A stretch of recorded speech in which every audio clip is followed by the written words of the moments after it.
இயேசு கிறிஸ்துவின் ஏறப்பெற்ற நாமத்திலே உங்கள் யாவரையும் வாழ்த்துகிறேன். ஸோ இந்த நாளிலும் அநேக நாட்களுக்கு பிறகுன்னு நினைக்கிறேன் திரும்பவும் உங்களை பார்க்கவும் உங்களோட ஐக்கியம் கொள்ளவும் தேவன் எங்களுக்கு பாராட்டின கிருபைக்காக தேவனை துதிக்கிறேன். ஸோ தம்பி எலியேசருடைய அந்த என்கேஜ்மெண்ட்டை முன்னிட்டு இங்கே வரவும் அது நிமித்தமாக உங்கள் எல்லாரையும் சந்திக்கும் இந்த வாய்ப்பை தேவன் எனக்கு தந்ததற்காக ஆண்டவரை துதிக்கிறேன். ஸோ உங்களுடைய அன்புக்காக, உங்களுடைய ஜெபங்களுக்காக, உங்களுடைய காணிக்கைகள் எல்லாவற்றுக்காக உங்களுக்கு நான் மிகுந்த நன்றி உள்ளவனாக இருக்கிறேன்.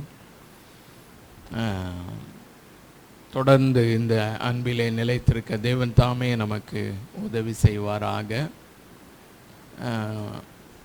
இன்றைக்கு ஒரு பிரசங்கம் மாதிரி பண்ணணும்னு நான் யோசிக்கலை. ஆக்சுவலாக உங்களோடு கூட பேச வேண்டும், சம்பாஷிக்க வேண்டும் அப்படின்னு சொல்லி தான் யோசித்தேன். ஒரு ஒரு பிரசங்கம், ஒரு பாணியிலே அப்படி அல்ல, அப்படி நான் பிளான் பண்ணவே இல்லை, அப்படி ஆண்டவன் என்னை நடத்தலை. நாம் முதல்ல மாறி மாறி வாசித்த அந்த யூதா எழுதின நிருபத்தை எடுத்துக்கொண்டு உங்களில் ஒரு சிலர் அறிந்திருக்கிறபடி நாங்கள் எங்களுடைய அந்த ட்ரிச்சி சின்ன ஃபெலோஷிப்பில் நாங்கள் இந்த யூதா எழுதின நிருபத்தை தான் இந்த ஜனவரி மாதத்தில் ஆரம்பித்தோம். உங்களில் சிலர் அறிந்திருக்கிறபடி, ஆனால் எல்லாருமே எல்லா வாரமும் ஜெபம் பண்ணுறீங்க, அதனால் கண்டிப்பாக தெரிஞ்சிருக்கும் திருச்சியில் ஒரு ஃபெலோஷிப் தொடங்கி அது நடந்துகிட்ருக்குதுன்னு சொல்லி. மிகச்சிறிய 5 பேர் 4 பேர் கூடுகிற ஒரு கூடுகை தான் அது. இந்த வருடத்திலே முதல் நாளிலே 1ஆம் தேதி ஆரம்பித்து ஒரு 2-3 வாரங்கள் சங்கீதம் 90 தியானித்து கொண்டிருந்தோம். அது முடிஞ்ச உடனே ஜனவரி மாதத்துலேருந்தே இந்த யூதா எழுதின நிருபத்தை படித்து கொண்டிருக்கிறோம். இப்போதும் 4வது வசனம் தான் வந்திருக்கிறோம். ஸோ அங்கே பண்ணது தான் இங்கே. ஆனால் இங்கே இது மிக மிக தேவையான ஒன்று அப்படின்னு சொல்லி மிகவும் ஆழமாக அழுத்தம் திருத்தமாக ஒரு பெரிய பாரத்தோடு உணர்ந்தபடினாலே உங்களுக்கும் இது அவசியம், உங்களோடும் இதை குறித்து சம்பாஷிக்க பேச வேண்டும் என்கிற பரிசுத்த ஆவியானவருடைய உந்துதலோடு கூட நான் இந்த நாளிலே நிற்கிறேன். ஸோ இவ்வளோ நாள் 4வது வசனம் வரையிலும் தான் படிச்சிருக்கிறோம் அப்படின்னு சொன்னால் அது எவ்வளோ ரிச் ஒரு புக்குன்னு சொல்லி பாருங்கள். ஸோ நிறைய பொதுவாக நம்ம கிறிஸ்தவ உலகத்தில் இப்படி இங்கேயும் ஒரு சிலர் தேடினாங்கன்னு நினைக்கிறேன். யூதா எழுதின நிருபத்தை எடுக்கிறதுக்கு கொஞ்சம் நேரம் பிடிச்சதில்ல. அது எங்கே இருக்குது, ஏன்னா ஒரே ஒரு அதிகாரம் தான் இருக்குது, அதனால் அது எங்கே இருக்குன்னு தேட வேண்டியதாக இருக்கிறது. It is exactly in a very vital position. எந்த இடத்துல வைக்க வேண்டுமோ அதையும் பரிசுத்த ஆவியானவர் ரொம்ப பிளான் பண்ணி வைத்திருக்கிறார். எதுக்கு முன்னாடி இருக்குது, இன்னைக்கு நீங்களும் பேசலாம். எப்படி 3 யோவானுக்கு பிறகு. ஆனால் ரொம்ப முக்கியமாக நம்ம எப்படி அதை பார்க்க வேண்டும் என்றால், வெளிப்படுத்தின விசேஷத்திற்கு முந்தின புத்தகம் என்று நாம் பார்ப்போமே, ஆனால் ரொம்ப உச்சிதமாக இருக்கும், சரியானதாக இருக்கும். நாம் அறிந்திருக்கிறபடி வெளிப்படுத்தின விசேஷம் என்ன அப்படின்னு சொன்னால் நமக்கு தெரியும். இயேசு கிறிஸ்துவுடைய வருகை சார்ந்த சம்பவங்கள், வருகைக்கு பின்னாலே அந்த குளோரியஸ் ரெஸ்டோரேஷன், அந்த கடைசி மறு சீரமைப்பு எப்படி செய்யப்படும் அப்படிங்கிற காரியம். பட் அதுக்கு முன்னால் இந்த வெளிப்படுத்தின விசேஷத்தை வைத்திருக்கிறார். ஸோ சுவிசேஷ புஸ்தகங்களுக்கு பிறகு அப்போஸ்தலர் நடபடிகள் ஆரம்பிக்குது இல்லையா. ஸோ அப்போஸ்தலர்கள் இந்த யூதா எழுதின நிருபம் எதை குறித்து சொல்லுகிறது என்றால், அப்பாஸ்டேட்ஸை பற்றி சொல்லுகிறது. அல்லது இந்த ஆங்கில வார்த்தையை ஞாபகம் வச்சிருக்கிறவர்கள் வைத்துக்கொள்ளலாம்.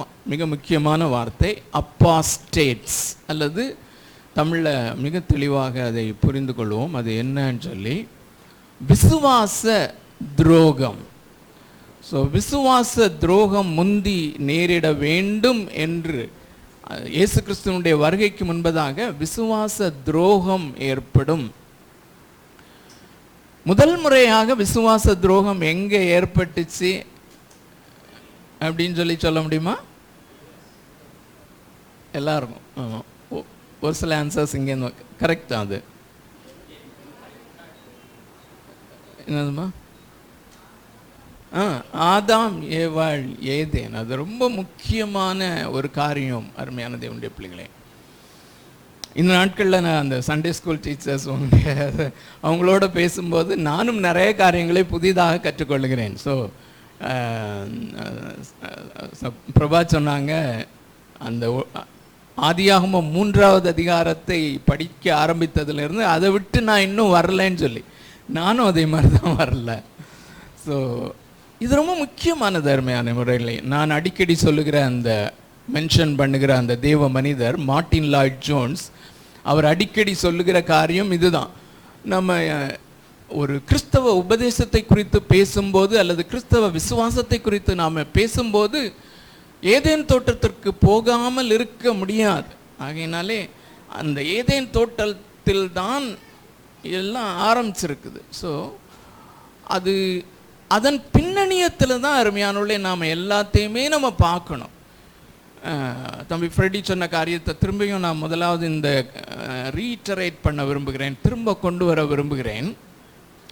அருமையானவர்களே, அடிப்படையிலே கிறிஸ்டியானிட்டி என்னது, கிறிஸ்தவம் என்னது, கிறிஸ்தவ விசுவாசம் அல்லது கிறிஸ்தவம் என்பது என்ன, அல்லது இந்த வேத வசனம் அல்லது ஆதியாகமம் முதல் வெளிப்படுத்தின விசேஷம் வரையிலும் எழுதப்பட வேண்டியதனுடைய நமக்கு கொடுக்கப்பட வேண்டியதனுடைய முக்கியத்துவம் என்ன, ஏன் கொடுக்கப்படணும் அடிப்படையில் அப்படின்னு சொன்னால், இந்த பாவமும் பாவத்தினாலே மரணமும் இல்லையா, என்ட்ரி ரோமருக்கு எழுதின நிருபம் 5வது அதிகாரம் 12வது வசனத்தின்படி ஒரே மனிதனினாலே பாவமும் பாவத்தினாலே மரணமும் உலகத்திலே பிரவேசித்தது போல அப்படின்னு சொல்லி அப்போஸ்தலனாகிய பவுல் சொல்லுகிறார்.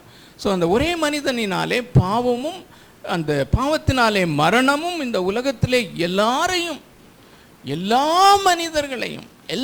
மனிதர்களையும் ஒட்டுமொத்தமாக அது பிடித்து கொண்டது. மனிதன் தானாகவே தேவனை அறிய முடியாது சொல்லலாமே. நம்ம தர்ஸ்டே மீட்டிங்கில் ரிப்பீட் பண்ணுறோம் இல்லையா, மனிதன் தேவனை தேட முடியாது. தேவனை தேடுகிறவர்கள் ஒருவரும் இல்லை என்று வசனம் சொல்லுகிறது. ஏன்னா ஒரே மனிதனினாலே, இதுதான் ஒரே மனிதனினாலே பாவமும் பாவத்தினாலே மரணமும் உலகத்திலே பிரவேசித்ததினாலே எல்லா மனிதர்களும் இந்த நிலைமைக்கு ஆயிட்டாங்க. அதாவது தேவனை விட்டு பிரிக்கப்பட்டார்கள், தள்ளப்பட்டார்கள், அல்லது அவர்களே தேவனை விட்டு போகிறோன்னு சொல்லிட்டாங்க. அன்றிலிருந்து அவன் உயிருள்ள தேவனை, அந்த படைத்த தேவனை தேட முடியாதவனாய் மாறிவிட்டான், தேவனை அறிய முடியாதவனாய் மாறிவிட்டான், தேவனை புரிந்து கொள்ள முடியாதவனாக மாறிவிட்டான், தேவனில் அன்பு கூற முடியாதவனாக மாறிவிட்டான். தட் இஸ் ஈக்குவல் டு தேவனை தொழுது கொள்ள முடியாதவனாக மாறிவிட்டான். தட் இஸ் ஈக்குவல் டு தேவனை விசுவாசிக்க முடியாதவனாக மாறிவிட்டான். தட் இஸ் ஈக்குவல் டு தேவனுக்கு கீழ்ப்படிய முடியாதவனாக மாறிவிட்டான். தேவனை சேவிக்க முடியாதவனாக மாறிவிட்டான். தேவனுக்கு பயப்பட, வெரி குட், கடைசியாக தான் பார்த்தோம், தேவனுக்கு பயப்பட முடியாதவனாக, தேவனுடைய பயம் இல்லாதவனாக. அப்படின்னா தேவ பயம்னா என்னன்னு தெரியாதவனுக்கு தேவனுக்கு பயப்பட முடியாதவனால. இதுதான் நம்ம எல்லாருடைய ஒரிஜினல் ஸ்டாண்ட். ஸோ இந்த நிலைமையிலே இருக்கிற மனிதனை ரட்சிக்கும்படியாக, ரட்சித்து, நல்ல கவனிங்க, ஒரு சிலரை ஆகிலும் ரட்சித்து இன்னொரு உலகத்திற்கு கொண்டு போகும்படியாக, அமேசிங், இந்த உலகத்தை சீர்திருத்தும்படியாக அல்ல. இந்த உலகம் எதற்காக வைக்கப்பட்டிருக்கிறது? இந்த உலகம் எதுக்காக வைக்கப்பட்டிருக்கிறது? அக்கினிக்கு இரையாக வைக்கப்பட்டிருக்கிறது. So whole of the universe, இந்த ஒரே மனிதனாலே, ஒரே மனிதனினாலே பாவமும், பாவத்தினாலே மரணமும் இந்த உலகத்திலே வந்தபடினாலே நம்ம நினைப்போம் இந்த உலகம் கரைப்பட்டிருக்குது, மனுஷன் கரைப்பட்டு போனான் அப்படின்னு. அப்படி அல்ல, உலகமும் கரைப்பட்டது. உலகத்தில் உள்ள எல்லா படைப்புகளும் நாம பாவம் செஞ்சதுனால உலகத்தினுடைய அழகான மகிமையான அந்த படைப்புகள் எல்லாமே கரைப்பட்டு போச்சுது. அண்ட சராசரம், நட்சத்திரங்கள் எல்லாமே கரைப்பட்டு போனது. எந்த விதத்திலன்னு சொல்லி தெரியாது, ஆனால் வேதம் தெளிவாக போதிக்கிறது. ஸோ இது எல்லாவற்றையும் மறுசீரமைத்து, எல்லாவற்றையும் ஒழித்து ஒரு புதிய உலகத்தை உண்டாக்கி அங்கே கொண்டு போவதற்காக தான் இந்த புஸ்தகம். ப்ளீஸ், வேற ஒன்றுமே இல்லை. இந்த உலகத்திலே நாம் சம்பிரமமாய் வாழ்வதற்கு அல்லது நல்ல ஒரு சீர்திருத்தப்பட்ட வாழ்க்கை வாழ்வதற்கு அல்ல. அதாவது அந்த புது உலகத்துக்கு நம்மை கொண்டு போவதன் அடிப்படையிலே இங்கே வாழ வேண்டும் அப்படிங்கிறது. ரெண்டுக்கும் வித்தியாசம் இருக்குது. இந்த உலகத்திலே சம்பிரமமாய் வாழ்வது அப்படிங்கிறது வேற, அங்கே போவதனுடைய, நல்ல கவனிங்க, அங்கே போவதனுடைய நம்பிக்கையின் அடிப்படையிலே இங்கே அந்நியரும் பரதேசிகளுமாய் வாழ்வது எப்படி அப்படின்னு தான் அந்த வசனம் சொல்லுது. அவ்வளோதான். அதுதான் இந்த வேதாகமம். அருமையானவர்களே, வாக்குத்தத்தங்கள் எல்லாமே அப்படித்தான் கொடுக்கப்பட்டிருக்கிறது, அப்படித்தான் பார்க்க வேண்டும். அந்த நித்திய நம்பிக்கையின் அடிப்படையிலே இங்கே நாம் எப்படி வாழ வேண்டும் அப்படின்னு சொல்லி. ஸோ எதுக்கு இதை சொல்ல ஆரம்பிச்சு? எனிவே, யூதாவின் நிருபம்.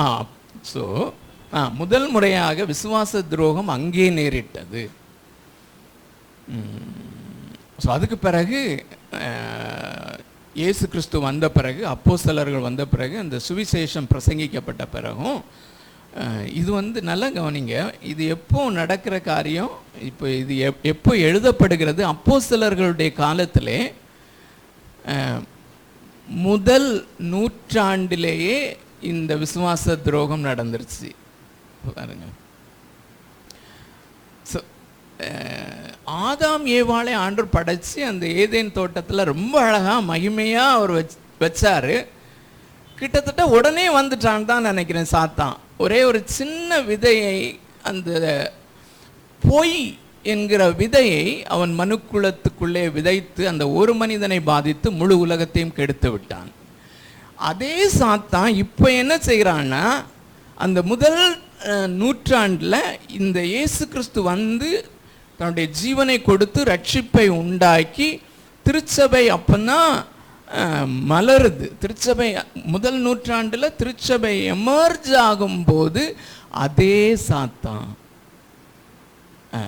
இந்த விசுவாச துரோகத்திற்கு ஏதுவாக இந்த கள்ள உபதேசத்தை அவன் விதைக்கிறான். அதுதான் பிரின்சிபிள். ஆக்சுவலாக இது நானா சொல்லலை, அருமையானவர்களே, ஆண்டவருடைய கிருபையினால வேத வசனத்தின் ஆதாரத்தினோடு பேசுகிறேன். ஆனால் இதை பார்த்துட்டா நல்லது. 2 கொரிந்தியர் 11வது அதிகாரம், 2 கொரிந்தியர் 11வது அதிகாரம்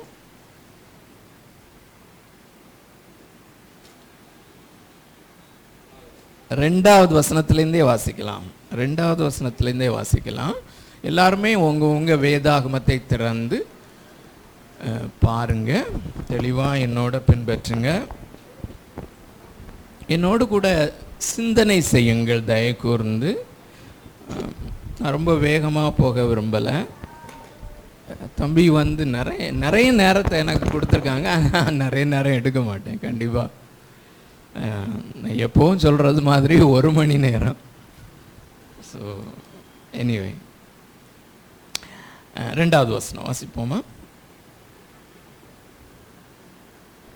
நான் உங்களை கற்புள்ள கன்னிகையாக, நான் அப்போஸ்தலனாகிய பவுல் சொல்லுகிறார், அப்போஸ்தலன் சொல்லுகிறார், இயேசு கிறிஸ்துவினுடைய அப்போஸ்தலன் சொல்லுகிறார், நான் உங்களை கற்புள்ள கன்னிகையாக கிறிஸ்து என்னும் ஒரே புருஷனுக்கு ஒப்பு கொடுக்க நியமித்தபடியால், கிறிஸ்து என்னும் ஒரே புருஷனுக்கு ஒப்பு கொடுக்க நியமித்தபடியால். பாருங்க என்ன லாங்குவேஜ் அவர் பயன்படுத்துகிறார் என்று. திருமண உறவினுடைய ஒரு அதான் ரியாலிட்டி அருமையானுள்ளே. கிறிஸ்து என்னும் ஒரே புருஷனுக்கு ஒப்பு கொடுக்க நான் நியமித்தபடியால். ஸோ அதே அப்போஸ்தலனாகிய பவுல், அதே அப்போஸ்தலன் இன்று உங்களுக்கும் சொல்லுகிறது அதுதான், எனக்கும் சொல்லுகிறது அதுதான்.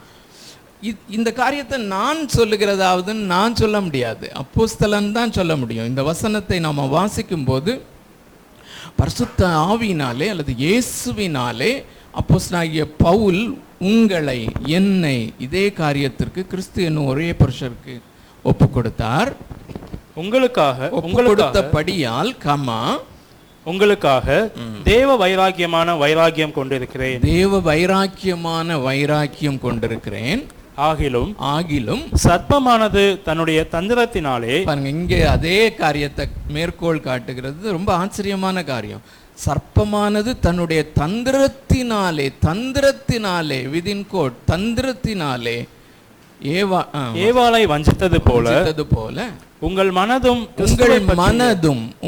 மனதும் ரொம்ப முக்கியம். அது உங்கள் மைண்ட் கிறிஸ்துவை பற்றிய உண்மை நின்று நான் அதில் அதை அப்படியே ரவுண்ட் பண்ணியிருக்கிறேன். நான் என்னுடைய வேதாகமத்தில் கிறிஸ்துவை பற்றிய உண்மை அப்படின்னா, கிறிஸ்து என்னும் ஒரே புருஷன் அவருக்கு உண்மை உள்ளவர்களாக இருக்கும்படி, ஃபெய்த்ஃபுல்லாக இருக்கும்படி, வேறே புருஷனை நீங்கள் நோக்கி பார்க்காதபடி இருக்கும்படி, கிறிஸ்துவுக்கு உண்மையாக ஃபெய்த்ஃபுல்லாக இருக்கும்படி நான் உங்களை பெட்ரோத் பண்ணியிருக்கிறேன். உண்மை நின்று விலகும்படி கெடுக்கப்படுமோ என்று பயந்திருக்கிறேன். சாத்தானால ஏவாள் எப்படி கெடுக்கப்பட்டாலோ அப்படி விலகும்படி கெடுக்கப்படுமோ என்று பயந்திருக்கிறேன். எப்படின்னு சொல்றாரு பாருங்க. அது உங்களிடத்தில் வருகிறவன் நாங்கள் பிரசங்கியாத வேறொரு இயேசுவை பிரசங்கித்தானால், அல்லது அப்போ இங்க பிரச்சனை என்னன்னா, வேறொரு இயேசு தான் பிரச்சனை, வேறே நாமம் இல்ல, இயேசுதான் பிரச்சனை. எல்லாருமே இயேசுவை பத்தி தான் பேசுவாங்க. அருமையானவர்களே, இயேசுவை ஆதாரமாக கொண்டு இவங்க இயேசுவை பிரசங்கிக்கிற பிரசங்கியார், இவங்க இயேசுவை பிரசங்கிக்கிறவர்கள் அப்படிங்கிற மாதிரி தான் இருப்பாங்க. ஆனா இது வேறொரு இயேசுவை பிரசங்கித்தானால், அல்லது நீங்கள் பெற்றிராத வேறொரு ஆவியையும் நீங்கள் ஏற்றுக்கொள்ளாத வேறொரு சுவிசேஷத்தையும் பெற்றீர்களானால் நன்றாய் சகித்திருப்பீர்களே. ஆக்சுவலா இந்த தமிழ் வேதாகமத்துல மொழிபெயர்க்கும் போது இந்த கடைசி சென்டென்ஸை பாருங்க, பெற்றீர்கள் ஆனால் நன்றாய் சகித்திருப்பீர்களேன்னு வந்திருக்கு. அதை எப்படி நீங்க புரிஞ்சுக்குவீங்க? ஒரு புரியாத லாங்குவேஜ் மாதிரி தான் இருக்குது இல்லை?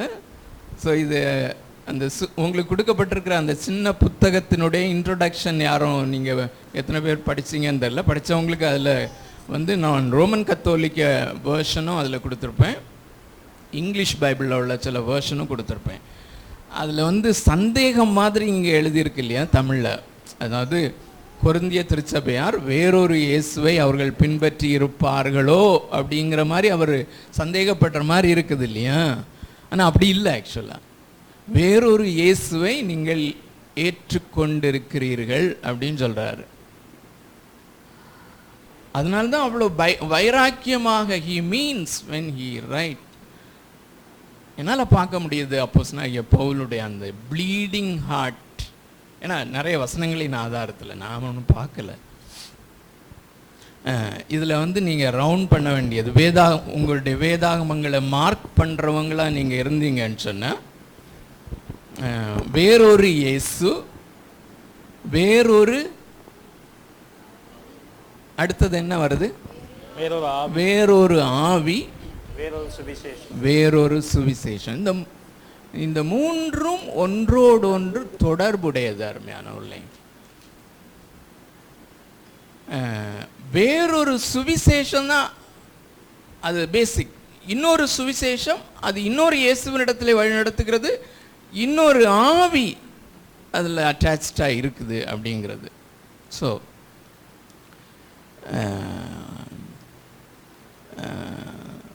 இதுதான் விசுவாச துரோகம். ஸோ இந்த விசுவாச துரோகம், அப்பாஸ்டேட் அப்படிங்கிற வார்த்தைக்காக இதெல்லாம் எடுத்து காண்பித்தேன். இப்போ யூதா எழுதின நிருபத்துக்கு வருவோம். ஸோ யூதா எழுதின நிருபத்தை எடுத்துகிட்டு அங்கே போயிட்டோம். Okay, no problem. யூதா எழுதின நிருபம். இந்த யூதா யாரு? இயேசு கிறிஸ்துவனுடைய ஸ்டெப் பிரதர் அப்படின்னு சொல்கிறது நல்லது. ஏன்னா இங்கிலீஷில் சொல்லும்போது ஈஸியாக ஸ்டெப் பிரதர்ன்னு சொல்லாத எந்த ப்ரீச்சரையும் நீங்கள் பார்க்க முடியாது. அது வந்து தமிழில் எப்படி தமிழாக்கம் பண்ணுற step brother, step mother, step father, மாற்றாந்தாய். ஆனால் இங்கே வந்து மாற்றான் தாய் இல்லை, மாற்றான் என்ன சொல்கிறது, அதாவது தகப்பன் இல்லாமல் பிறந்தவர், பிதாவாகிய தேவன் மூலமாக உண்டானவர் அப்படிங்கிற காரியம். இந்த மரியாள் மாத்திரம்தான் அங்கே பயன்படுத்தப்படுகிறாள். மரியாளுக்கும் யோசேப்புக்கும் பிறந்த மற்ற பிள்ளைகள் இயேசு கிறிஸ்துவனுடைய சகோதரர்களாக மாறிவிடுகிறார்கள் இல்லையா, நேச்சுரலி. ஸோ இயேசு கிறிஸ்துவுக்கு எத்தனை சகோதரர்கள் இருந்தார்கள்?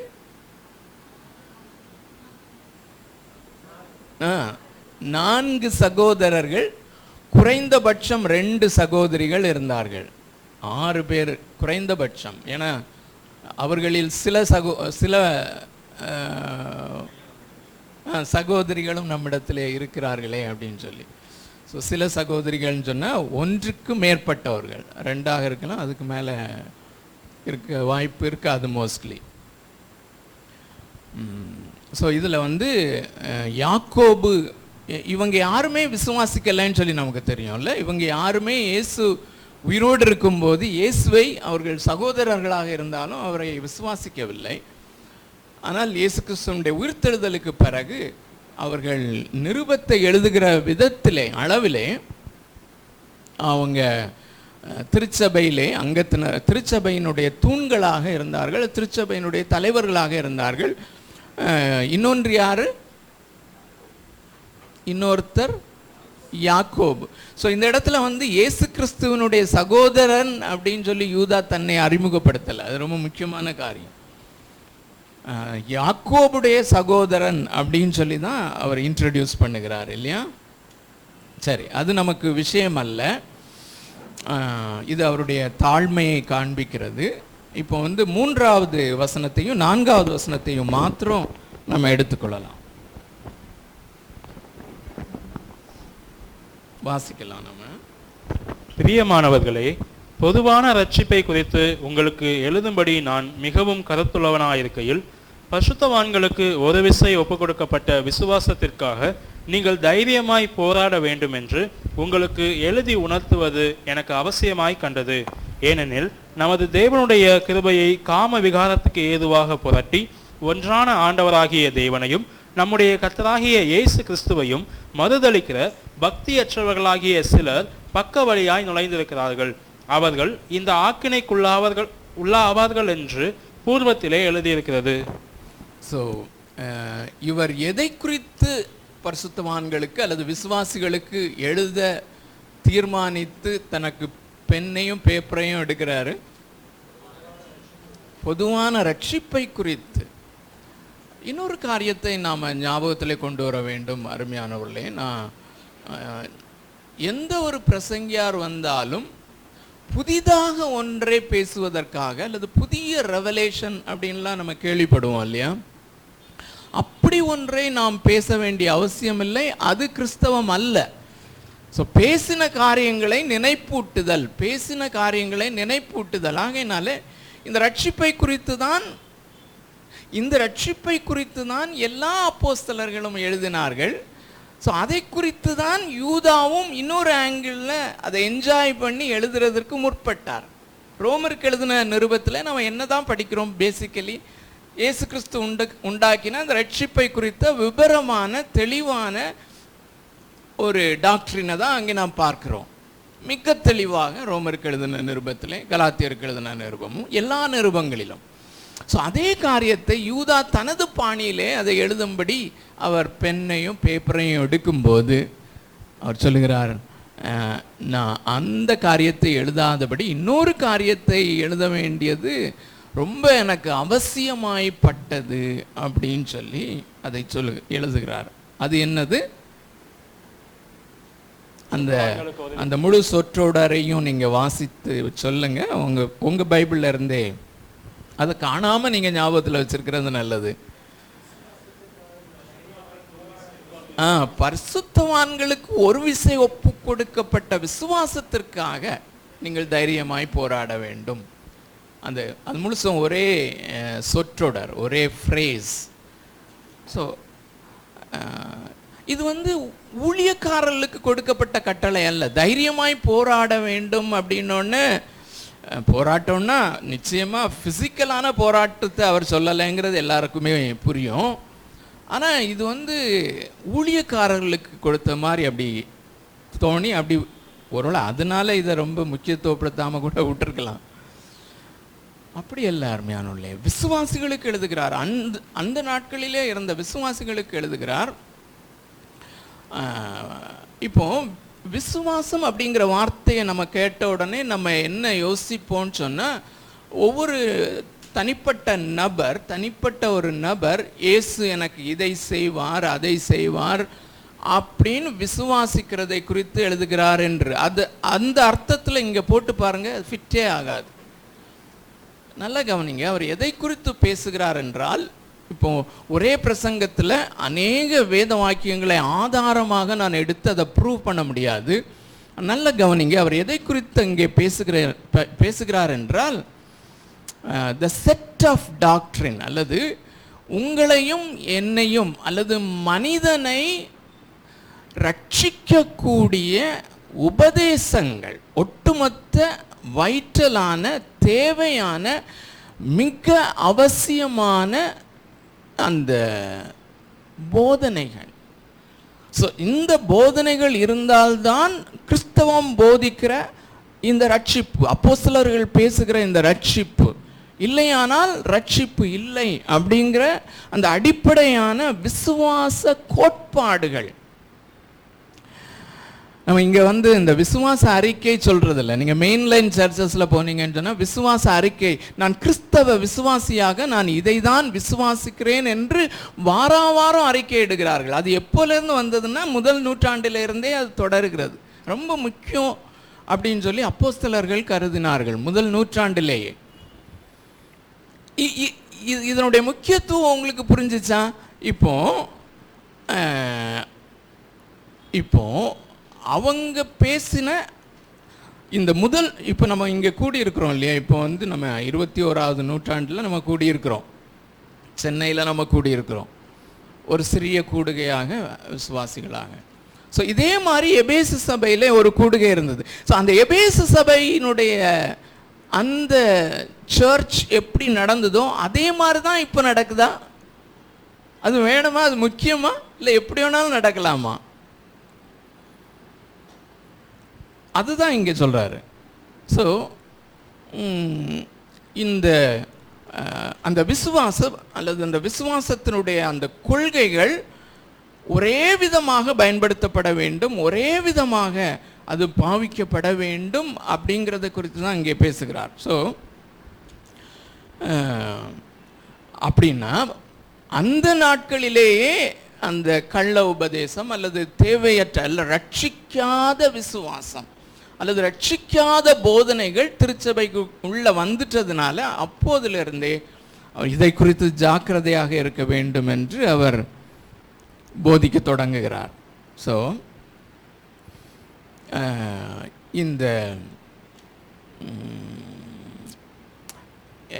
இந்த சுவிசேஷம் ஒன்றே ஒன்று தான் அருமையானவர்களே. அதே சுவிசேஷத்தை தான் நாம் இப்பொழுது பின்பற்றுகிறோமா, நாம் இப்பொழுது விசுவாசிக்கிறோமா அப்படிங்கிறத நாம் கிராஸ் செக் பண்ணிக்கிட வேண்டியது அது மிக மிக முக்கியமானதாக இருக்கிறது என்பதை தான் அவர் சொல்லுகிறார். ஸோ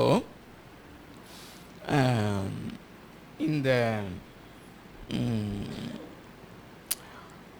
இந்த இந்த கள்ள போதனை அப்படின்னு சொல்லும்போது நல்லா கவனிங்க, நாம் யோசிப்போம் ஒரு ஒரு ஒரு ஒரு ப்ரீச்சர் அப்படி அல்ல, ஒரு பிரசங்கியார் அவர் என்ன போதிக்கிறார் அப்படிங்கிறதை குறித்து அதுதான் நம்ம யோசிப்போம் இல்லையா. இப்போ 4வது வசனத்தை திரும்பியும் நம்ம வாசிக்கலாம். இப்போ பரிசுத்தவான்களுக்கு ஒரு விசை ஒப்பு கொடுக்கப்பட்ட விசுவாசத்துக்காக நீங்க தைரியமா போராடணும் அப்படின்னு சொல்லிட்டு, ஏனெனில் அதுக்கு காரணத்தை சொல்லுகிறார் ஏன் அப்படின்னு சொல்லி. ஏனெனில் இது அடிப்படையிலே இந்த 4வது வசனம் கள்ள தீர்க்கதரிசிகள் அல்லது கள்ள அப்போஸ்தலர்கள், கள்ள போதகர்கள் இவர்களை குறித்து தான் பேசுது. அது வாசித்துடலாம். ஏனெனில் நமது தேவனுடைய கிருபையை காம விகாரத்துக்கு ஏதுவாக புரட்டி ஒன்றான ஆண்டவராகிய தேவனையும் நம்முடைய கர்த்தராகிய இயேசு கிறிஸ்துவையும் மறுதலிக்கிற பக்தியற்றவர்களாகிய சிலர் பக்க வழியாய் நுழைந்திருக்கிறார்கள். அவர்கள் இந்த ஆக்கினைக்குள்ளாவார்கள் என்று பூர்வத்திலே எழுதியிருக்கிறது. இப்போ இந்த சிலர் பக்க வழியாய் நுழைந்திருக்கிறார்கள்னு போட்டிருக்குல்ல. இப்போ இது படித்த உடனே நமக்கு ஆட்டோமேட்டிக்காக கள்ள போதகர்கள் அப்படிங்கிறது தான் நமக்கு ஞாபகம் வரும். அது கரெக்ட் தான். அது நல்ல கவனிங்க. இது எல்லாமே ஒரே கேட்டகரியில் வசனங்கள் ஏராளம் இருக்குது, எடுத்து காண்பிக்க முடியாது. ஆனால் நான் சொல்லிடுறேன் அதை. இப்போ இந்த 4வது நல்ல கவனிங்க, இந்த 4வது வசனத்தினுடைய பிரச்சனை கள்ள போதனை அல்லது கள்ள போதகர்கள். இதுக்கு பேரலாக வேதாகமத்திலே பயன்படுத்தி இருக்கிற, புதிய ஏற்பாட்டிலே பயன்படுத்தி இருக்கிற அந்த வார்த்தைகளை உங்களுக்கு சொல்ல விரும்புகிறேன். கள்ள போதகர்கள், கள்ள தீர்க்கதரிசிகள், இப்படி சொல்லும்போதே உங்களுக்கு அந்த வசனங்கள் எல்லாமே ஞாபகம் வரும்னு நினைக்கிறேன். இல்லாட்டி பிறகு கூட நீங்கள் பார்த்துக்கலாம். ஸோ கள்ள போதகர்கள், என்ன சொன்னேன், கள்ள தீர்க்கதரிசி, கள்ள போதகர்கள், கள்ள தீர்க்கதரிசிகள், வேற என்ன நீங்களே சொல்லுங்களேன். கள்ள கிறிஸ்துக்கள், கள்ள சகோதரர்கள், கள்ள சகோதரர்கள். ஸோ இது எல்லாமே ஒரு கேட்டகரியில் வருது. இப்போ இதில் அந்த கள்ளன் அப்படின்னு சொன்ன உடனே நம்ம யோசிப்போம், இது இதுக்கும் நமக்கும் சம்பந்தமே கிடையாது அப்படின்னு நம்முடைய மைண்ட் இந்த வார்த்தையை ரிஜெக்ட் பண்ணிடும். இதுக்கும் எனக்கு இதை பற்றி நான் யோசிக்க வேண்டிய அவசியமே இல்லைன்னு சொல்லி. அருமையானவர்களே, வேற ஒன்றுமே இல்லை. இது எதை குறித்து சொல்லுகிறது என்பதை, யாரை குறித்து சொல்லுகிறது என்பது. ஏன்னா கள்ள சகோதரர்களும் வந்திருக்கு. இப்போ யாரை குறித்து சொல்லுகிறார் அப்படின்னு சொல்லி நம்ம பார்க்கணுன்னா அதுக்கு பெஸ்ட் பேசேஜ் எதுன்னு சொன்னால் மத்தேயு எழுதின சுவிசேஷம் 7வது அதிகாரம். நாம் அறிந்திருக்கிறபடி மத்தேயு 5வது அதிகாரம், 6வது அதிகாரம், 7வது அதிகாரம். இந்த 3 அதிகாரங்களும் என்னது? இயேசு கிறிஸ்துவினுடைய மலை பிரசங்கம் அப்படின்னு சொல்லி. இயேசு கிறிஸ்துவினுடைய இந்த மலை பிரசங்கம், இந்த மலை பிரசங்கத்தை அவர் முடிக்கும்போது கன்க்ளூஷன் 7வது அதிகாரத்தில் 12வது வசனத்தில் இருந்து 13வது வசனம், 12வது வசனத்தோட ஆல்மோஸ்ட் அந்த செய்தியை அவர் முடிச்சிட்டார். சர்மன், அவருடைய பிரசங்கத்தை இயேசு முடிக்கிறார். முடிச்சிட்டு 13வது வசனத்தில் இருந்து கன்க்ளூஷன், அந்த கன்க்ளூடிங் பார்ட் அல்லது ஒரு முடிவுரையாக இயேசு சொல்லுகிற காரியம். ஸோ இப்போ நீங்கள் இந்த பேசேஜினுடைய முக்கியத்துவம் உங்களுக்கு கண் முன்னால் வரட்டும். ஒரு பெரிய ஒரு சொற்பொழிவை ஆற்றி அதனுடைய முடிவுரையை அவர் சொல்லும்போது வாசிக்கலாமா? 7:13 இது நமக்கு நல்லா தெரிஞ்ச வசனம் தான். இது அருமையானவர்களே, நீங்கள் நினைக்கலாம் இது இந்த ரொம்ப ஃபண்டமெண்டலான இந்த காரியத்தை எங்களுக்கு ஏன் சொல்கிறாங்க அப்படின்னு சொல்லி. அருமையானவர்களே, என்னுடைய ஆதங்கம், தேவனுடைய ஆதங்கம், பரிசுத்த ஆவியானவருடைய ஆதங்கம் என்னவென்றால், ஒரு சிறிய காங்கிரிகேஷன் அப்படின்னு சொன்னாலும் நல்ல கவனிங்க, முதல் நூற்றாண்டுலேயும் பெரிய பெரிய திருச்சபைகளெல்லாம் இல்லை, மெகா சர்ச்சஸ் எல்லாம் இல்லை. எருசலேமில் இருந்த சபை மாத்திரம்தான் கொஞ்சம் பெரிய மெகா சர்ச் மாதிரி, பெரிய சர்ச் மாதிரி இருந்துச்சு. அதையும் ஆண்டவர் சின்ன பின்னமாக சிதறடித்து விட்டார். அதுக்கு பிறகு எபேசுவில், கொரிந்தில், கொலோசேல கூட்டினதெல்லாம் இந்த மாதிரி ஒரு ஆர்எம்சி மாதிரி கூட்டம் தான்.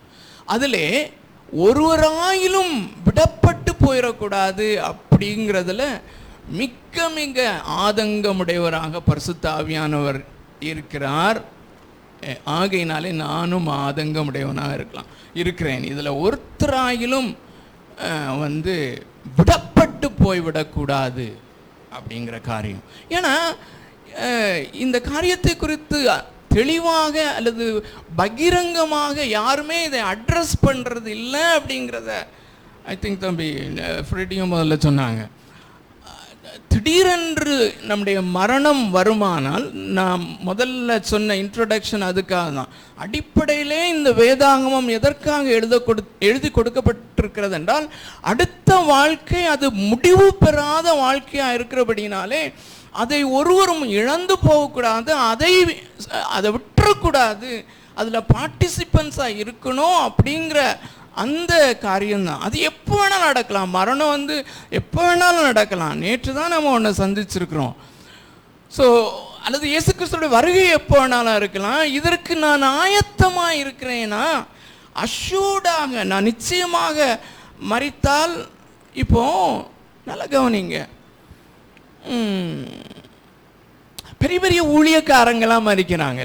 பிரபலமான ஊழியக்காரங்களை நமக்கு நல்லா தெரியும் இல்லையா? அப்படிப்பட்ட ஊழியக்காரர்களில் யாரையாவது இப்போ ரீசெண்டாக செத்தவங்களை நீங்கள் மனசில் கொண்டு வாங்க. இப்போ நான் பேரை மென்ஷன் பண்ணல, யாருன்னாலும்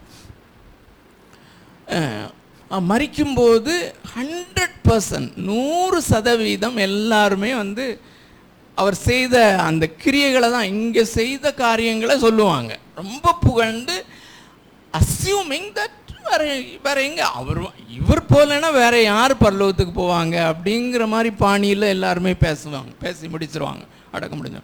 பட் அவர் சொல்லியிருக்காரா இங்கே, நான் இங்கே தான் இருக்கேன் அப்படின்னு, நான் பரலோகத்தில் இருக்கேன்ட்டு? இன்னும் அந்த சான்ஸ் இல்லை. அதான் முக்கியம்.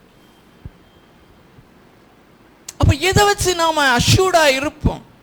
இப்போது இந்த கொரோனா பீரியடில் என்னுடைய எல்டர் பிரதர், என்னுடைய பிரதர்ஸ் சிஸ்டர்ஸ் பொறுத்த அளவில் அதான் முதல் டெத்து. கொரோனா டைமில் என்னுடைய அண்ணன், நான் நாகர்கோயிலுக்கு ஷிஃப்ட் பண்ணி போகும்போது நினைக்கவே இல்லை அங்கே போவேன்னு சொல்லி. ஒரு ஆசை எனக்கு இருந்துச்சு, சரி அண்ணன் இருக்கிறான், அவனோட ரொம்ப கான்டாக்ட் கிடையாது, பேசி சுவிசேஷத்தை நம்ம பேசலாம், அவனை ஆண்டுக்குள்ளே நடத்தலாம் அப்படின்னு சொல்லி பார்க்கவே இல்லை, இறந்துட்டான். ஆனால் அவன் ஃபேமிலி எல்லாருமே அவன் சாகிறதுக்கு முன்னாடி ஒரு ஏஞ்சலை பார்த்தாரான், இதை பார்த்தாங்க அப்படின்லாம் சொல்லும்போது அவங்கள்ட்ட ஒன்றுமே பேச முடியாது. ஆனால் எனக்கு, நான் வேதத்தை கற்றுக்கொண்ட வரையிலும் அவனுடைய லைஃப்பை பார்த்த வரையிலும் நிச்சயமாக போக முடியாது. இது நான் ஒரு வீம்புக்காக அல்லது ஒரு ஒரு ஒரு ஒரு இதோடு நான் சொல்லலை, ஒரு அகங்காரத்தோடு மிக நடுக்கத்தோடு கூட சொல்லுகிறேன். ஸோ இந்த மாதிரி காரியங்கள் ஒரு அஷூரன்ஸாக எடுத்துக்கொள்ள முடியாது அப்படிங்கிறது. ஏஞ்சலை பார்க்கலாம், மரித்த வேற யாரோ கூப்பிடுற மாதிரி இருக்குன்னு சொல்லுவாங்க. இப்படி நிறைய எக்ஸ்பீரியன்சஸ் நீங்கள் கேட்டிருக்கலாம்.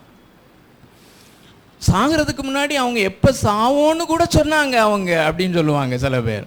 அவங்க சாகிறதுக்கு முன்னாடி கரெக்டாக நாள் சொன்னாங்க, தேதி சொன்னாங்க, நேரம் சொன்னாங்க. அப்போ கடவுள்கிட்ட போகாமல் வேற யார்கிட்ட போவாங்க அப்படின்லாம் நினைப்போம். தீஸ் ஆர் ஆல், இது எல்லாத்தையுமே சாத்தான் ஃபேக் பண்ண முடியும். அருமையான தேவனுடைய பிள்ளைகளே, இது எதுவுமே நமக்கு அஷூரன்ஸ் கிடையாது. இந்த பரிசுத்தவான்களுக்கு ஒரு விஷயம் ஒப்பு கொடுக்கப்பட்ட அந்த விசுவாசம், if that is right, அதனால தான் நான் சாகிறதுக்கு முன்னாடி அந்த புக்லெட், அந்த உங்கள் கையில் கொடுக்கப்பட்டிருக்கிற அந்த சின்ன புக்லெட், சாகிறதுக்கு முன்னாடி இது மட்டுமாவது எழுதி நான் பப்ளிஷ் பண்ணிடுறேன். பப்ளிஷ் ஆகுதோ இல்லையோ எழுதிடணும். அதாவது இந்த முழு வேதாகமத்தை பார்க்கும்போது இது பெரிய புஸ்தகம் மாதிரி இருக்குது அப்படின்னு யாரும் நினைக்காம, இதை ஒரு எலுமிச்சம்பழமாக நீங்கள் நினச்சிங்கன்னா அதனுடைய சாறு முழுதையும் ஒன்றும் இல்லாமல் நீங்கள் பிழிஞ்சிட்டீங்கன்னு சொன்னால் வர்ற அந்த சாறு தான் அந்த புக். ஆக்சுவலாக நான் எழுதுனேன்னு பெருமைக்காக சொல்லலைன்னு நினைக்கிறேன். கண்டிப்பாக இருக்கலாம் ஒரு வேளை எனக்குள்ள.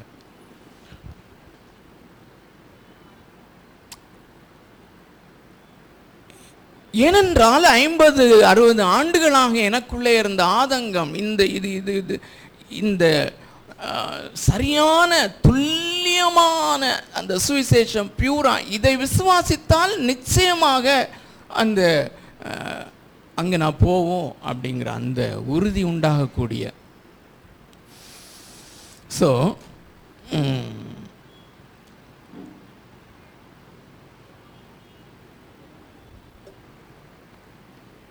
எதிலிருந்து டீவியேட் பண்ணினேன்னா, அருமையானவர்களே, இங்கே வருகிற நம்மிலே ஒருவராயிலும் விடப்பட்டு போய்விடக்கூடாது. அது மாத்திரம் இல்லை, 100% அஷ்யூர்டார், முழு நிச்சயம், அந்த நிச்சயத்தின் மகிழ்ச்சி. நான் இன்றைக்கு மறிக்கிறதுக்கும் ஆயத்தம். யாருனாலும் சரி, வாலிபனாக இருக்கலாம், பிள்ளைகளாக கூட இருக்கலாம், யாருக்குமே எப்போன்னு சொல்ல முடியாது. மறிப்பதற்கு நான் ஆயத்தமாக இருக்கிறேன். அந்த நிச்சயம் இருக்கிறது. அந்த நிச்சயம் எனக்கு ஒரு பெரிய மகிழ்ச்சியை கொடுக்கிறது. அந்த மகிழ்ச்சி தான் நம்ம அடிக்கடி ரிப்பீட் பண்ணுகிற. ஐ திங்க் தம்பி லாசர் ஜெபம் பண்ணும்போது கூட சொன்னாங்க, அந்த உண்மை என்ஜாய் பண்ணுறது அப்படின்னா இதன் அடிப்படையில் தான். Good, okay. ஸோ இப்போ நம்ம பாதியில் விட்டது மத்தேயு 7வது அதிகாரம் 13வது வசனம், 13-14. இது எல்லாம் நம்ம நல்லா தெரிஞ்சது தானே அப்படிங்கிறதுலேருந்து தான் போனேன் ஆக்சுவலாக. ஓகே, நல்லா தெரிந்தது தான். ஆனால் இதெல்லாம் இந்த C.H. ஸ்பர்ஜனுடைய பாணியில் சொன்னால், முழங்காலிலே நின்று வாசிக்க வேண்டிய முழு வேதாகமும் அப்படி தான். அருமையானவர்களே, நம்ம இது இந்த வேதாகமம் மாத்திரம்தான் சத்தியம். இது அந்த ஜீவனுள்ள தேவன் பேசின அவருடைய வார்த்தைகள். ஸோ முழங்காலிலே நின்று பயத்தோடும் நடுக்கத்தோடும் படிக்க வேண்டிய காரியங்கள், அதிலும் நம்முடைய இயேசு கிறிஸ்து நம்முடைய. அகெயின் அருமையானவர்களே, இன்றைக்கி ஒருவேளை நான் நிறைய டிவியேட் பண்ணி போகலாம், பட் ஆனால் டைமுக்கு முடிக்கணும், பார்க்கலாம். அருமையானவர்களே, இந்த இயேசு கிறிஸ்து வந்தார், எனக்காக மரித்தார், அவர் இரத்தம் சிந்தினார், அவர் 3ஆம் நாளிலே உயிர்த்தெழுந்தார் அப்படிங்கிற அந்த காரியம் அப்படி நாம் சாதாரணமாக பேசக்கூடிய ஒரு விஷயம் அல்ல. தேவன் அந்த மனிதனாக மாறி இங்கே இருந்திருக்கிறாருன்னா, இப்போது ஜஸ்ட் இதை யோசித்து பாருங்களேன். 2000 வருஷம் ஆகுது. இன்றைக்கி உள்ள வசதிகள், வாய்ப்புகள் 2000 வருஷத்துக்கு முன்னால் இந்த உலகம் எப்படி இருக்கும்னு சொல்லி யோசித்து பாருங்கள். அல்லது இஸ்ரவேல் தேசம் எப்படி இருந்திருக்கும்னு சொல்லி நம்ம சில பிக்சர்ஸில் பார்க்குறோம்ல, அது மாதிரி கூட இருந்தது கிடையாது. ஆக்சுவலாக ரீசெண்டாக நானும் டாலியும் ஒரு சின்ன டாக்குமெண்ட்ரி ஒன்று பார்த்தோம். ஆக்சுவலாக மோஸ்ட்லி இயேசு கிறிஸ்துவனுடைய வாழ்க்கை இப்படி தான் இருந்திருக்க முடியும் அப்படின்னு சொல்லி அவங்க ரொம்ப அழகாக எடுத்திருக்காங்க. அது இப்போ மற்ற பிக்சர்ஸ், மற்ற மூவிஸ்லாம் நீங்கள் பார்க்கும்போது ஒரு மாதிரி ரொம்ப நீட் அட்மாஸ்பியர், இயேசு கிறிஸ்து ரொம்ப ஒரு நீட்டாக துவைச்சி அயன் பண்ணப்பட்ட ஒரு நல்ல ட்ரெஸ் போட்டிருக்க மாதிரி தான் காமிப்பாங்க. அதில் அப்படி காமிக்கலை. அப்போல்லாம் சோப்பெல்லாம் இருந்திருக்கலாமா இருக்கும், பட் ஆனால் உண்மையிலே நம்ம யூஸ் பண்ணுற மாதிரியெல்லாம் துவைச்சி அயன் பண்ணி அப்படியெல்லாம் கிடையாது. அருமையானே, அது வீடுகள்லாம் அப்படி ஒன்றும் கன்வீனியண்ட்டாக இருக்காது. அதுலேயுமே நல்லா கவனிங்க, இயேசு கிறிஸ்துவனுடைய கடைசி அக்கவுண்ட், அதாவது அவருடைய குழந்தை பருவம் பிறந்தது, அதுக்கு பிறகு எத்தனாவது வயசு வரைக்கும் நம்ம பார்க்க முடியுது பைபிளில்? 12 வயசு. அதுக்கு பிறகு 30 வயசு தான் இல்லை? இப்போ இந்த 18 வருஷம், அவர் 18 வருஷம் கொஞ்சம் நஞ்சம் இல்லை இல்லையா? 18 வருஷம் அந்த இயேசு என்ன செய்தார் அப்படிங்கிறது ரொம்ப முக்கியமான ஒரு காரியம். அது ரியாலிட்டி தானே இல்லையா? அது அந்த டைம் காணாமல் போயிட்டாரா? சில பேர் அந்த காஷ்மீருக்கெல்லாம் அதெல்லாம் டூப்புன்னு அவங்க நல்லாவே தெரியும். ஸோ இந்த 18 வருஷம் நல்லா கவனிங்க. முடிஞ்சால் அந்த டாக்குமெண்ட்ரியும் பாருங்கள். 18 வருஷம், இந்த 18 வருஷம் அவர் என்ன செஞ்சாருங்கிறது தான் மெயினாக அவங்க ஃபோக்கஸ் பண்ணியிருக்கிறாங்க. ஒரு சாதாரண யூத பாரம்பரியத்திலே வாழ்ந்த ஒரு வாலிபன் என்ன செய்வான் அப்படிங்கிறத வச்சு எடுத்திருக்காங்க. இயேசு கிறிஸ்துவனுடைய ப்ரொஃபஷன் தெரியும் இல்லை, இயேசு கிறிஸ்துவனுடைய அப்பா என்ன செஞ்சார் அப்படின்னு சொல்லியும். ஒரு தச்சன் அப்படிங்கிறது நமக்கு தெரியும். அப்போ கார்பெண்டர்னு இங்கிலீஷில் சொல்லிடுவோம். அப்போ தச்சு பட்டறை வச்சுருப்பார் போல் அப்படின்னு நினச்சி அவர் நிறைய பெஞ்சு சேர்லாம் செஞ்சுருப்பார், அதெல்லாம் தெரியும். அந்த யோசேப்பு நிச்சயமாகவே அந்த தச்சு பணியிலே இயேசுவுக்கு ட்ரைனிங் கொடுத்தாரு. எல்லா யூதர்களும் இந்த 13-14 வயசு ஆகும்போது அவங்களுடைய குடும்ப தொழில் மாதிரி ஒரு தொழிலை கற்றுக்கொள்வார்கள். அதை தங்களுடைய வாழ்வாதாரத்திற்காக அவங்க செய்வாங்க. அதுபோல் நிச்சயமாக இவர் கற்றுக்கொண்டார். அவரே அதை செய்தார் அப்படிங்கிறதுக்கும் ஆதாரம் இருக்குது இல்லையா? இவன் தச்சன் அல்லவா, இவன் தச்சன் அல்லவான்னு சொல்லும்போது இயேசுவே தச்சு வேலை செஞ்சிருக்கிறாரு. ஆனால் அன்றைக்குள்ள தச்சு பட்டறையும் தச்சர்களும் இன்றைக்குள்ள தச்சர்களுக்கும் ரொம்ப வித்தியாசம் இருக்கிறது. அன்னைக்கு ஒரு ஒரு ஒரு கூலி, அவ்வளோதான். இப்போ இன்னொரு காரியம், இந்த 4 பிள்ளைகள் மரியாளுக்கு அதுக்கு பிறகு யோசேப்பின் மூலமாய் பெற்று 4 + 2 பொம்பளை பிள்ளைங்க 6 பேர். அதுக்கு பிறகு அவர் இறந்துட்டார், கண்டிப்பாக இறந்து போனார். நல்ல கவனி. அதுக்கு பிறகு அந்த கலாச்சாரத்திலே இந்த 6 பேரையும் காப்பாற்ற வேண்டுமானால், ஒரு விதவையையும் காப்பாற்ற வேண்டுமானால் அவர்களுக்காக வேலை செய்வது யார்? அதை தான் அப்போ அந்த பீரியடில் அவர் செஞ்சார். ஸோ அந்த டைமில் அதை செய்கிறது இந்த ஆசாரி வேலை அல்லது தச்சு வேலை மாத்திரம் செய்ய மாட்டாங்க. அந்த நாட்களில் நிறைய பில்டிங் ப்ராஜெக்ட்ஸ் நடந்துட்டு இருக்குதுன்னு சரித்திரம் சொல்லுது. அந்த பில்டிங் ப்ராஜெக்ட்ஸில் சித்தாளுன்னு சொல்லுவோம் இல்லையா, அந்த மாதிரி வேலைக்கு கூட மோஸ்ட் ப்ராபப்ளி இயேசு போயிருக்கணும்.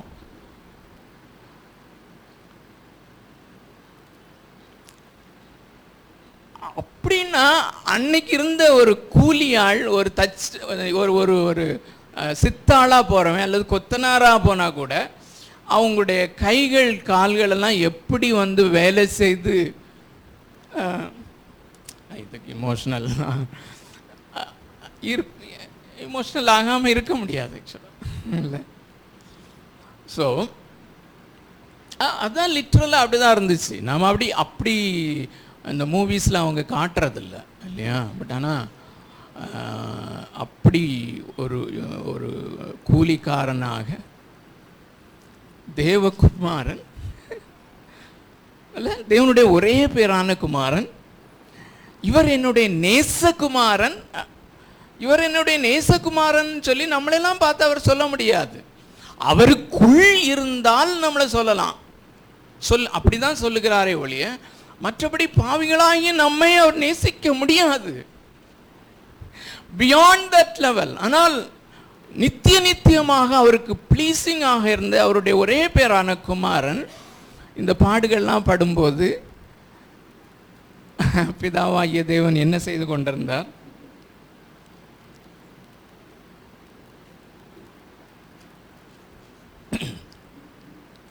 பரலோகம் கவனித்து கொண்டிருந்தது. பிதாவானவர் அன்போடு இரக்கத்தோடு பார்த்து கொண்டிருந்தார். நான் ஒன்றுமே செய்யலை, அதுலேருந்து ஒன்றும் ரிலீஃப் கிடையாது. அண்ட் அதனுடைய எண்டு தான் என் தேவனே ஏன் என்னை கைவிட்டி இருந்த இந்த ஸ்டேட்மெண்ட் அவர் சொல்லும்போது அன்இமேஜினபிளி பியாண்ட் மேன் ஆர் ஒரு அடிமையின் ரூபம் எடுத்தார் அப்படிங்கிறது இட் இஸ் லிட்ரல். ஸோ அதை எதுக்கு சொன்னேன்? அவர் பேசுகிற இந்த வார்த்தைகள் நடுக்கத்தோடு வாசிக்கப்பட வேண்டியவைகள். சரி, வாசிக்கலாம். எதை வாசிக்க தொடங்கணும்? 13வது வசனம் இல்லை? இடுக்கமான வாசல் வழியாய் உட்பிரவேசியுங்கள். இடுக்கமான வாசல் வழியாய் உட்பிரவேசியுங்கள். கேட்டுக்கு போகிற வாசல். ஏனென்றால் அப்படின்னு இங்கிலீஷ் பைபிளில் நீங்கள் பார்த்தீங்கன்னா ஏனென்றால்னு இருக்கும். ஏனென்றால் கேட்டுக்கு போகிற வாசல் விரிவும் வழி விசாலமுமாய் இருக்கிறது, அதன் வழியாய் பிரவேசிக்கிறவர்கள் அநேகர். அருமையானவர்களே, இதை அவர் சொல்லும்போது இது அந்த மற்ற யூதர்கள் அல்லாத மற்ற பெரிய உலகம் அது அல்ல. இயேசு கிறிஸ்துவுடைய மைண்டில் இருந்தது மற்ற வேதத்தின் தெளிவான ஆதாரங்களின்படி யூதர்களுக்கு தான் அடிப்படையிலே அவர் சொல்லுகிறார். யூதர்கள், அதாவது பெரும்பாலான யூதர்கள் எல்லாருமே ஒட்டுமொத்தமாக பரலோகத்துக்கு போயிடுவோன்னு நினைச்சு கொண்டிருந்த இல்லை, மிக உறுதியாக இருந்த ஒரு கம்யூனிட்டிக்கு தான் சொல்கிறார். அது நான் ஏற்கனவே சொல்லியிருக்கிறேன்னு நினைக்கிறேன் இந்த காரியத்தை. இல்லை, அந்த யூத ரபி ஒருத்தர் சொன்ன ஒரு காரியத்தை நான் சொல்லியிருக்கேன்னா திருப்பியும் ரிப்பீட் பண்ணணும். அதாவது யூதர்கள் என்ன விசுவாசிக்கிறாங்கன்னா, எல்லா யூதர்களும், இப்போ இருக்க யூதனானாலும் சரி அப்போ இருக்க யூதனாலும் சரி, யூதர்கள் தேவனுடைய வாரிசுகள், பிள்ளைகள். அவங்க யாருனாலுமே மரித்தால் பரலோகத்துக்கு போவாங்க. அப்படி தப்பி தவறி அவங்க நரகத்துக்கு போகிறாங்கன்னு வச்சுக்கோங்க, அந்த நரகத்தின் வாசலில் ஆபிரகாம் ஒரு ஆசனம் போட்டு உட்கார்ந்துருப்பாராம். இவன் யூதன் அப்படின்னு பிடிச்சி இழுத்துருவான்னு சொல்லி பிடிச்சி இழுத்துருவார் ஆபிரகாம். அங்கே யூதர்களை நரகத்தில் போக அனுமதிக்க மாட்டார் அப்படின்னு சொல்கிறது தான் அவங்களுடைய உறுதியான நம்பிக்கை. அவர்களுடைய நம்பிக்கையை அப்படியே அசைக்கிறார். அந்த ஜீவனுக்கு போகிற வாசல் மிகவும் குறுகியது அப்படின்னு சொல்லும்போது இதுலேருந்து கொஞ்சம் பேர் தான் அப்படின்னு சொல்லி சொல்லுங்க, வாசிங்க அடுத்தது. ஜீவனுக்கு போகிற வாசல் இடுக்கமும் வழி நெருக்கமுமா இருக்கிறது, அதை கண்டுபிடிக்கிறவர்கள் சிலர். இப்போ 15வது வசனம் இந்த கான்டெக்ஸ்ட்ல தான் முக்கியம். இந்த கான்டெக்ஸ்ட்ல தான் இது வருதுங்கிறது தான். கள்ள தீர்க்கதரிசிகளுக்கு எச்சரிக்கையா இருங்கள். அவர்கள் ஆட்டுத்தோலை போர்த்து கொண்டு உங்களிடத்தில் வருவார்கள், உள்ளத்திலோ அவர்கள் பட்சிக்கிற ஓநாய்கள். ஸோ இங்கே தான் 2 பிரிவாக பிரிச்சுட்டே வரார். இந்த அந்த விசாலமான வழி, அந்த விரிவான வாசல், விசாலமான வழியில் போகிறவங்கள தான் கள்ள தீர்க்கதரிசிகள் அப்படின்னு சொல்லி கொண்டு வராரு. கள்ள தீர்க்கதரிசிகள் நல்ல தீர்க்கதரிசிகள். ஆனால் அதுக்கு பிறகு நல்ல கனி கொடாத மரம், நல்ல கனி கொடுக்கிற மரம் அப்படின்னு சொல்லி 2ஆக பிரிக்கிறார். ரெண்டு கேட்டகரி, இன்பிட்வீன் ஒரு கேட்டகரியும் இல்லை. அந்த பெர்ஸ்பெக்டிவில் நீங்கள் தொடர்ந்து அதை படித்து பாருங்கள். அதே மாதிரி அந்த கண்மலையின் மேல் வீட்டை கட்டினவன், மணலின் மேல் கட்டினவன், 2 கேட்டகரி தான். இப்போ இந்த கள்ள தீர்க்கதரிசின்னு சொல்லி ஒரு வார்த்தை இருக்குது பார்த்தீங்களா, அதை நீங்கள் அண்டர்லைன் பண்ணிட்டு அதுக்கு பேரலான வார்த்தை அல்லது சொற்றொடர் என்னதுன்னு சொன்னால் எதை பார்க்கணும்னு சொன்னால் இந்த 21வது வசனம். பரலோகத்தில் இருக்கிற என் பிதாவின் சித்தத்தின்படி செய்கிறவனே பரலோக ராஜ்யத்தில் பிரவேசிப்பானே அல்லாமல் என்னை. இந்த பரலோக ராஜ்யத்திலே யார் பிரவேசிப்பாங்க? பரலோகத்தில் இருக்கிற பிதாவின் சித்தத்தின்படி செய்கிறவன். பிதாவின் சித்தம் என்னது? நிறைய பேர் இந்த பிதாவின் சித்தம் அப்படின்னு சொன்னோடனே நான் நாளைக்கு என்ன செய்யணும், நான் என்னுடைய கேரியருக்காக என்ன செய்யணும், மிஷினரியா போகணுமா, உங்களுடைய சித்தம் என்ன, அதை அறிந்து அப்படி அதல்ல. இன்னொன்று என்னன்னா, இவர் சொல்லுகிற இந்த கான்டெக்ட்ல இயேசு கிறிஸ்து எதையெல்லாம் கற்பனையாக கொடுக்கிறாரோ, மிக குறிப்பாக ரொம்ப ஷார்ப்பாக சொன்னால் இந்த 5வது அதிகாரம், இதே மத்தேயு 5, 6, 7 என்னென்ன கற்பனைகளை கொடுத்தாரோ, கற்பனைகளின் விளக்கமாக கொடுத்தாரோ அல்லது என்னெல்லாம் போதித்தாரோ அது பிதாவின் சித்தம். பிதாவின் சித்தத்தை இயேசு வெளிப்படுத்தி இருக்கிறார் மனுக்குலத்துக்கு. இதன்படி செய்கிறவர்கள் பிரவேசிப்பார்களே அல்லாமல்.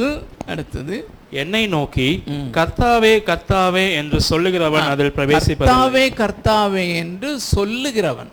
இதை இங்கிலீஷ் ப்ரீச்சர்ஸ் ஒரு ரொம்ப அழகாக ஒரு வார்த்தையில் கொண்டு வருவாங்க. அதை தான் உங்களுக்கு கொண்டு வர விரும்புகிறேன். ப்ரொஃபஸிங் கிறிஸ்டியன்ஸ், அதாவது கிறிஸ்தவ விசுவாசிகள் என்று தங்களை சொல்லிக்கொள்ளுகிறவர்கள், கர்த்தாவே கர்த்தாவே என்று சொல்லுகிறவர்கள், செய்கிறவர்கள் அல்ல, சொல்லுகிறவர்கள், ப்ரொஃபஸ் அவர்கள். மற்றவர்கள் இதில் போக மாட்டார்கள். பிதாவின் சித்தத்தின்படி செய்கிறவர்கள். ஸோ இந்த கர்த்தாவே கர்த்தாவே என்று சொல்லுகிறவர்கள் அல்லது கிறிஸ்தவ விசுவாசிகள் என்று தங்களை குறித்து சொல்லிக் கொள்ளுகிறவர்கள் இஸ் ஈக்குவல் டு கள்ள சகோதரர்கள், இஸ் ஈக்குவல் டு கள்ள தீர்க்கதரிசிகள், கள்ள போதகர்கள். 2 கேட்டகரி. எப்பொழுதுமே நம்ம இந்த கேட்டகரி வைஸாக நம்ம பார்த்தோமானால் அநேக காரியங்களை நாம் தெளிவாக புரிந்து கொள்ள முடியும் அருமையான தேவனுடைய பிள்ளைகளை. ஸோ அது ரொம்ப முக்கியமான காரியம். ஸோ 21வது வசனம் அதுதான் வாஸ்தவம் இல்லையா? ஸோ 22 முதல் பகுதியையும் வாசிச்சிடலாம். அந்நாளில் அநேகர் என்னை நோக்கி, கர்த்தாவே கர்த்தாவே, உமது நாமத்தினாலே தீர்க்கதரிசனம் உரைத்தோம் அல்லவா? உமது நாமத்தினாலே பிசாசுகளை துரத்தினோம் அல்லவா? உமது நாமத்தினாலே அநேக அற்புதங்களை செய்தோம் அல்லவா என்பார்கள். ஸோ இவங்க எல்லாருமே கிறிஸ்தவ விசுவாசிகள் என்று தங்களை சொல்லி கொண்டவர்கள் அருமையானவர்களே. இப்போ இதே காரியம், இதே வசனம் பேரலான லூக்கா எழுதின சுவிசேஷத்திலே எப்படி சொல்லுகிறார் அப்படிங்கிறத நம்ம பார்த்துடலாம். லூக்கா எழுதின சுவிசேஷம் 13வது அதிகாரம். லூக்கா 13வது அதிகாரம்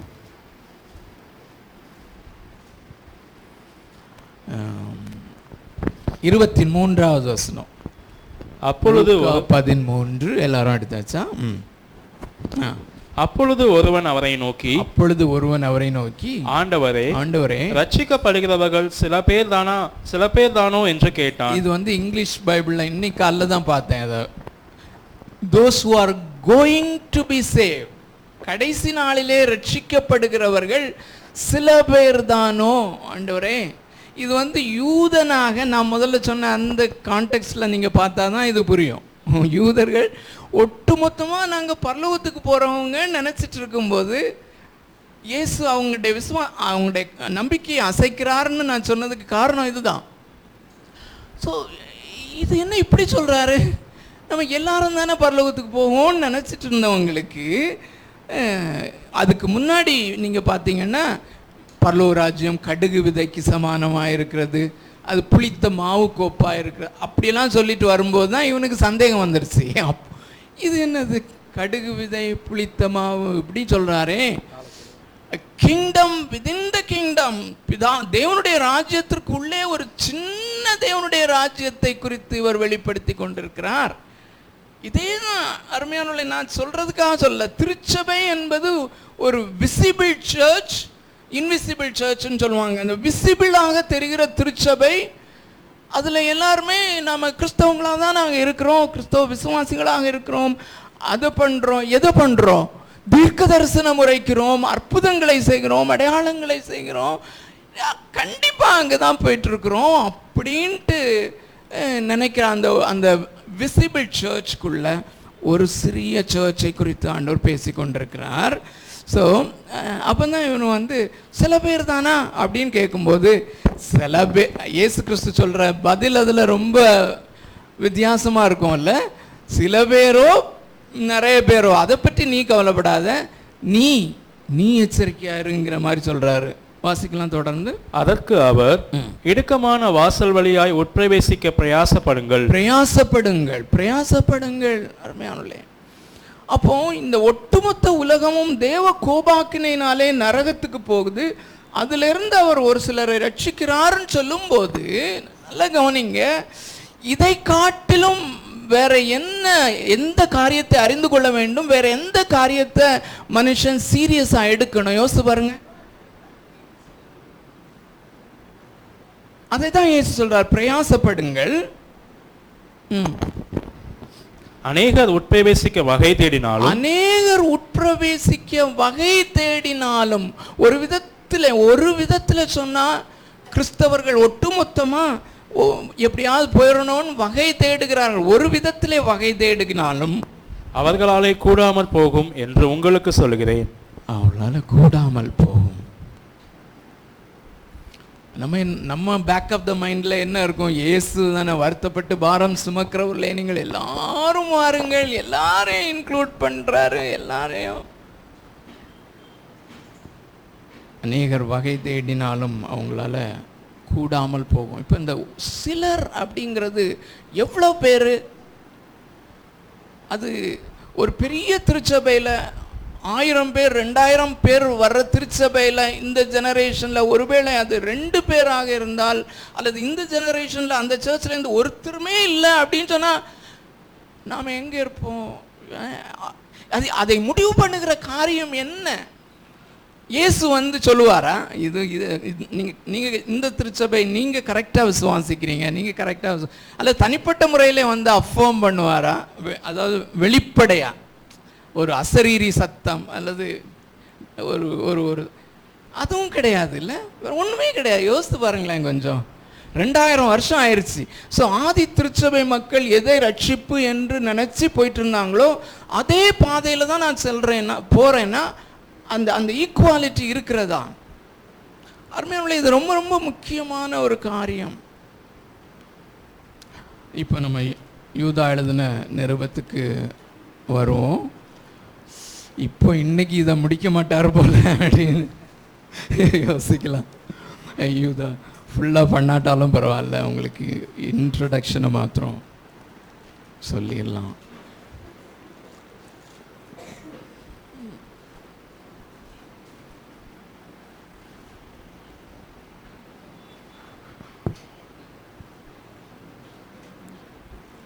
அருமையானவர்களே, தீர்க்க தரிசனம் உரைத்தல் ஏன் சொன்னா, ஏன் இவ்வளவு ஆதங்கம் என்றால், திரும்ப திரும்ப யோசிக்கும் போது அருமையானவர்களே, இந்த நாட்களில் சோஷியல் மீடியானால் நிரப்பப்பட்டு இருக்கும்போது நீங்கள் யூடியூப்பை திறந்தா ஃபுல்லாக இப்போ சாத்தான் ரொம்ப தந்திரமாக ஏதேன் தோட்டத்தில் அவன் பாம்பின் ரூபத்தில் அப்படியெல்லாம் இப்போ பண்ண வேண்டியதில்லை. நீங்கள் உங்கள் கையிலேயே ஜஸ்ட் அதை திறந்தா சரி, இப்போ கொஞ்சம் ஃப்ரீயாக தானே இருப்போம், ஏதாவது ஒரு மெசேஜ் தானே, ஏதாவது ஒரு மெசேஜ் கேட்போம் அப்படின்னு சொல்லி நீங்கள் அந்த யூடியூப்பில் நீங்கள் இது பண்ணி பார்த்தீங்கன்னா அங்கே வருகிறது அந்த பரிசுத்தவான்களுக்கு ஒரு விஷயம் ஒப்பு கொடுக்கப்பட்ட விசுவாசம் தானா இல்லையான்னு சொல்லி உங்களுக்கு எப்படி தெரியும்? அது ஏன்னா அவங்க சொல்கிறது எல்லாமே அப்படி அதில் சின்சியரிட்டி இருக்கிற மாதிரி இருக்குது.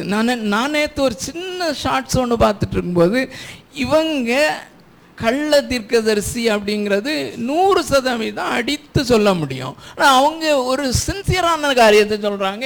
இந்த பாட்டை நான் கேட்கும்போது 1 மணி நேரம் 2 மணி நேரம் எவ்வளோ ஒரு மணி நேரம் சொன்னாங்க. அவ்வளோ நேரம் நான் ஆண்டோடைய அன்பினால் நிறைஞ்சு அழுதுட்டு இருந்தேன்னு சொன்னாங்க. அப்போ இது உண்மையாக இருக்கும். எனக்கே அப்படி சந்தேகம் வந்துச்சு. அருமையானவர்களே, இப்படி எல்லா காரியங்களையும் நல்ல கவனிங்க. ஜோனத்தான் எட்வர்ட்ஸ் என்ன சொல்லுகிறார் என்றால், அழுது அழுது அழுது பாவ அறிக்கை செய்கிற ஒரு காரியம் கூட ரட்சிப்புக்கு உறுதியான ஆதாரமாக இருக்க முடியாது என்று சொல்லுகிறார்.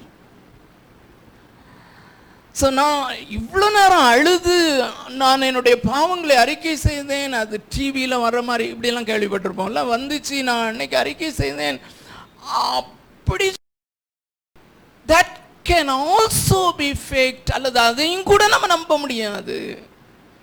அப்போ எதுதான் நம்புறது? அதுதான் அருமையானவர்களே, இந்த பரிசுத்தவான்களுக்கு ஒரு விஷயம் ஒப்பு கொடுக்கப்பட்ட விசுவாசம், அதே காரியத்தை ஷார்ப்பா நான் விசுவாசிக்கிறேன்னா அந்த அப்ஜெக்டிவ் ஃபேத் அல்லது எழுதப்பட்டிருக்கிற அந்த ஷார்ப்பான விசுவாசம் அது என்னுடைய சொந்த விசுவாசமாக மாறி இருக்கிறதா அல்லது அதான், அவ்வளவுதான். அந்த காரியத்திலே பரிசுத்த ஆவியானவர் ஆக்ட் பண்ணுகிறார். அருமையானவர்களே, அகெயின் இன்னொரு ரெஃபரன்ஸ் நான் உங்களுக்கு காண்பிக்கிறேன். 1 யோவான் 4வது அதிகாரம்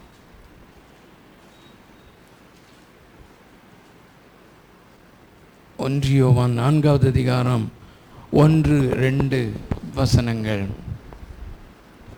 பிரியமானவர்களே, உலகத்தில் அநேகம் கள்ளதீர்க்கதரிசிகள் தோன்றியிருப்பதினால், உலகத்தில் அநேகம் கள்ளதீர்க்கதரிசிகள் அப்படின்னு சொல்லும்போது இந்த கேட்டகரியில் நான் சொன்ன எல்லா வார்த்தைகளையும் அவங்க கொண்டு வரணும். கள்ள சகோதரர்கள், that is equal to prophets. Confessing Christians அல்லது கர்த்தாவே கர்த்தாவே என்று சொல்லுகிறவர்கள் அல்லது கிறிஸ்தவ விசுவாசிகள் என்று தங்களை குறித்து சொல்லிக் கொள்ளுகிறவர்கள் எல்லாமே அந்த கேட்டகரிக்குள்ள வருது. அவர்களை தோன்றி இருப்பதினால் நீங்கள் எல்லா ஆவிகளையும் நம்பாமல் நீங்கள் அந்த ஆவிகள் தேவனால் உண்டானவைகளோ என்று சோதித்தறியுங்கள். இப்போ இதை படித்த உடனே நம்ம இதை ரொம்ப யோசிக்கிறது இல்லை. இது எல்லா ஆவிகளையும் பரிசுத்தாவியானவர் அசுத்தாவி இப்படி 2 கேட்டகரியாக வச்சுருப்போம். இங்கே நல்லா கவனிங்க, இங்கே ஆவிகள்னு சொல்லும்போது பரிசுத்த ஆவியையும் தீய ஆவியையும் அப்படி சொல்லலை. இது எல்லா ஆவிகளையும் சொல்லும்போது அந்த எக்ஸ்பிரஷன்லேயே பார்த்தீங்களா நிறைய ஆவிகள் இருக்குதா அப்படின்னு. நிறைய ஆவிகள்னால் உடனே நம்ம மைண்டில் வரோம் ஈவில் ஸ்பிரிட் அப்படின்னு சொல்லி, அப்படி இல்லை. இங்கே அவர் என்ன அர்த்தம் கொள்ளுகிறார் என்றால், அகைன் நான் சொன்னது மாதிரி இது எல்லாத்தையும் நான் சில சமயம் என்ன யோசிப்பேன்னா, காலையில் ஆரம்பித்து ராத்திரி வரைக்கும் நம்ம படித்த இந்த இன்சைட்ஸ் நமக்கு இந்த காரியங்களை பேசிகிட்டே இருக்கிறதுக்கு ஒரு குரூப் இருந்தால் நல்லா இருக்கும் அப்படின்னு. ஸோ அநேக வேத அடிப்படையான ஆதாரங்களோடு உங்களுக்கு எடுத்து சொல்ல முடியும். இங்கே அவர் எதை அர்த்தம் கொள்ளுகிறார் என்றால், இப்போ நான் டீச் பண்ணுறேன், நான் உங்களோடு பேசுகிறேன், உங்களுக்கு போதகம் பண்ணுகிறேன் என்றால் இது ஒரு ஆவி. இந்த காஸ்பலுக்கு பின்னால் ஒரு ஸ்பிரிட் இருக்குது. ஒரு ஸ்பிரிட்னா ஏன் ஸ்பிரிட், அது ஏன் ஸ்பிரிட்டோடு சேர்ந்து இந்த காஸ்பலை அறிவிக்கிற ஒரு ஸ்பிரிட். இப்படி எத்தனை பேர் 100 பேர் பிரசங்கம் பண்ணுறாங்கன்னா 100 ஆவிகள், ஃபிலாசபிஸ். பட் அந்த ஃபிலாசபிஸ் அல்லது அந்த டீச்சிங்ஸ், அந்த ஞானம் இங்கே இருந்து வருகிறதா அப்படிங்கிறதா முக்கியம். இதனுடைய சரியான அர்த்தத்திலிருந்து வருகிறதா இல்லாட்டி அந்த ஓன் காரியங்களும் வருதா? அப்படி வரும்போது மிக்சட் ஸ்பிரிட்ஸாக நிறைய வருது. அதனால தான் எல்லாத்தையும் டெஸ்ட் பண்ணுங்க அப்படின்னு சொல்கிறார். அப்போது இதுலேயும் 2 கொரிந்தியர் 11வது வசனத்துலேயும் வாசித்த அந்த வசனங்களை நீங்கள் கம்பேர் பண்ணி நல்லா சிந்திப்பீர்கள் என்றால் என்னென்னா, அந்த ஒவ்வொருவரும் விசுவாசிக்கிற அந்த சுவிசேஷத்தினுடைய, நல்ல கவனிங்க, ஒவ்வொருவரும் விசுவாசிக்கிற அந்த சுவிசேஷத்தினுடைய ஷார்ப்னஸை பொறுத்து ஒவ்வொருவருடைய ஆவியும் மாறுபடுகிறது. அப்போ ஷார்ப்பாக பரிசுத்தவான்களுக்கு ஒரு விசை ஒப்பு கொடுக்கப்பட்ட விசுவாசத்தை விசுவாசிக்கிறவர்கள், அவர்கள் அந்த எக்ஸ்பெக்டட் ஸ்பிரிட் அப்படி இருக்குதா அப்படிங்கிறத அந்த சுவிசேஷத்தை வைத்து தான் நாம் செக் பண்ண வேண்டும் அப்படிங்கிறது தான் அவர் சொல்லுகிறார். சொந்த ஆவிகளை சோதித்து அறியுங்கள். 2வது வசனம், தேவ ஆவியை நீங்கள் எதனால் அறியலாம் என்றால், மாம்சத்தில் வந்த இயேசு கிறிஸ்துவை அறிக்கை பண்ணுகிற எந்த ஆவியும் தேவனால் உண்டாயிருக்கிறது. ஸோ ரொம்ப ஷார்ப்பாக சொன்னால், மாம்சத்தில் வந்த இயேசு கிறிஸ்து. ஸோ இயேசு கிறிஸ்து யார்? வேறே இயேசு கிறிஸ்துவா, இந்த இயேசு கிறிஸ்து தானா அப்படின்னு சொல்லி. ஸோ இயேசு எனக்கு சுகம் தந்தார், இயேசு எனக்கு அதை செய்தார்னா எந்த இயேசு அப்படின்னு நீங்கள் உடனே கேட்கணும். அருமையான தேவனுடைய பிள்ளைகளே, அது எதை வச்சு கேட்பீங்க? இந்த சுவிசேஷத்தை அவர்கள் விசுவாசிக்கிறார்களா, இதைத்தான் பிரதிபலிக்கிறார்களா, இல்லாட்டி வேறையா அப்படிங்கிறத வச்சு. ஸோ இதை சரியாக கிராஸ் பண்ணிக்கிட்டீங்களா?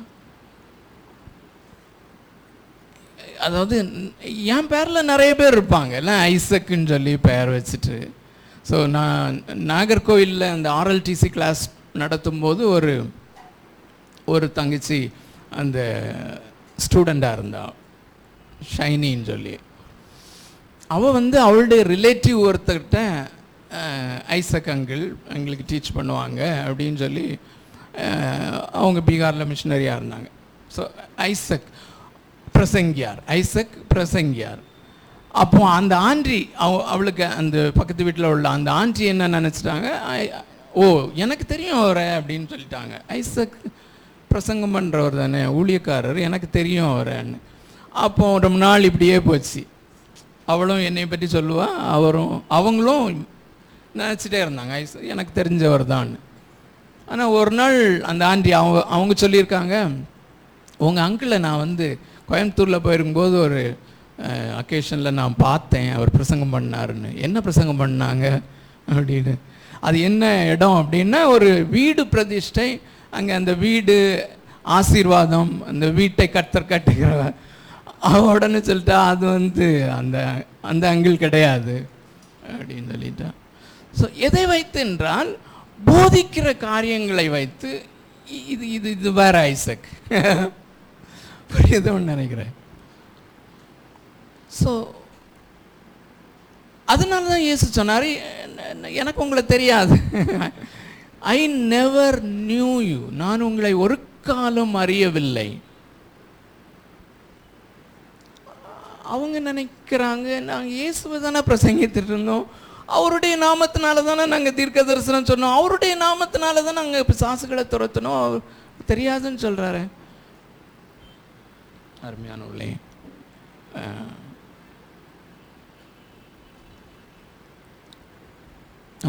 நாம் விசுவாசிக்கிற அந்த பரிசுத்தவான்களுக்கு ஒரு விஷயம் ஒப்பு கொடுக்கப்பட்ட விசுவாசம், அதை தான் நான் சரியாக விசுவாசிக்கிறேனா என்பதை ஊர்ஜிதப்படுத்தி கொள்ளும்படி தான் உங்களுக்கு அந்த சிறிய புஸ்தகங்கள் கொடுக்கப்பட்டிருக்கிறது. அருமையானவர்களே, இப்போ மிகவும் சுருக்கமாக இந்த 4வது வசனத்தில் இருக்கிற அந்த 3 அடையாளங்கள், அதில் 4வது வசனத்தில் இப்போ யூதா பேசுகிறேன்னா, யூதாவின் நிருபம், யூதா எழுதின நிருபம் 4வது வசனம், ஏனெனில் அப்படின்னு சொல்லி தொடங்குது இல்லையா. ஏனெனில் அப்படின்னு சொல்லும்போது அந்த பக்க வழியாய் நுழைந்த சிலர் இருக்கிறார்கள் அப்படின்னு சொல்லி சொல்கிறார் இல்லையா. அதில் கள்ள அப்போஸ்தலர்கள், கள்ள கிறிஸ்துக்கள், கள்ள போதகர்கள், வேற என்ன, கள்ள தீர்க்கதரிசிகள், கள்ள சகோதரர்கள், அல்லது ஃபால்ஸ் அல்லது ப்ரொஃபஸிங் கிறிஸ்டியன்ஸ், அல்லது கிறிஸ்தவ விசுவாசிகள் என்று தங்களை சொல்லிக்கொள்ளுகிறவர்கள்,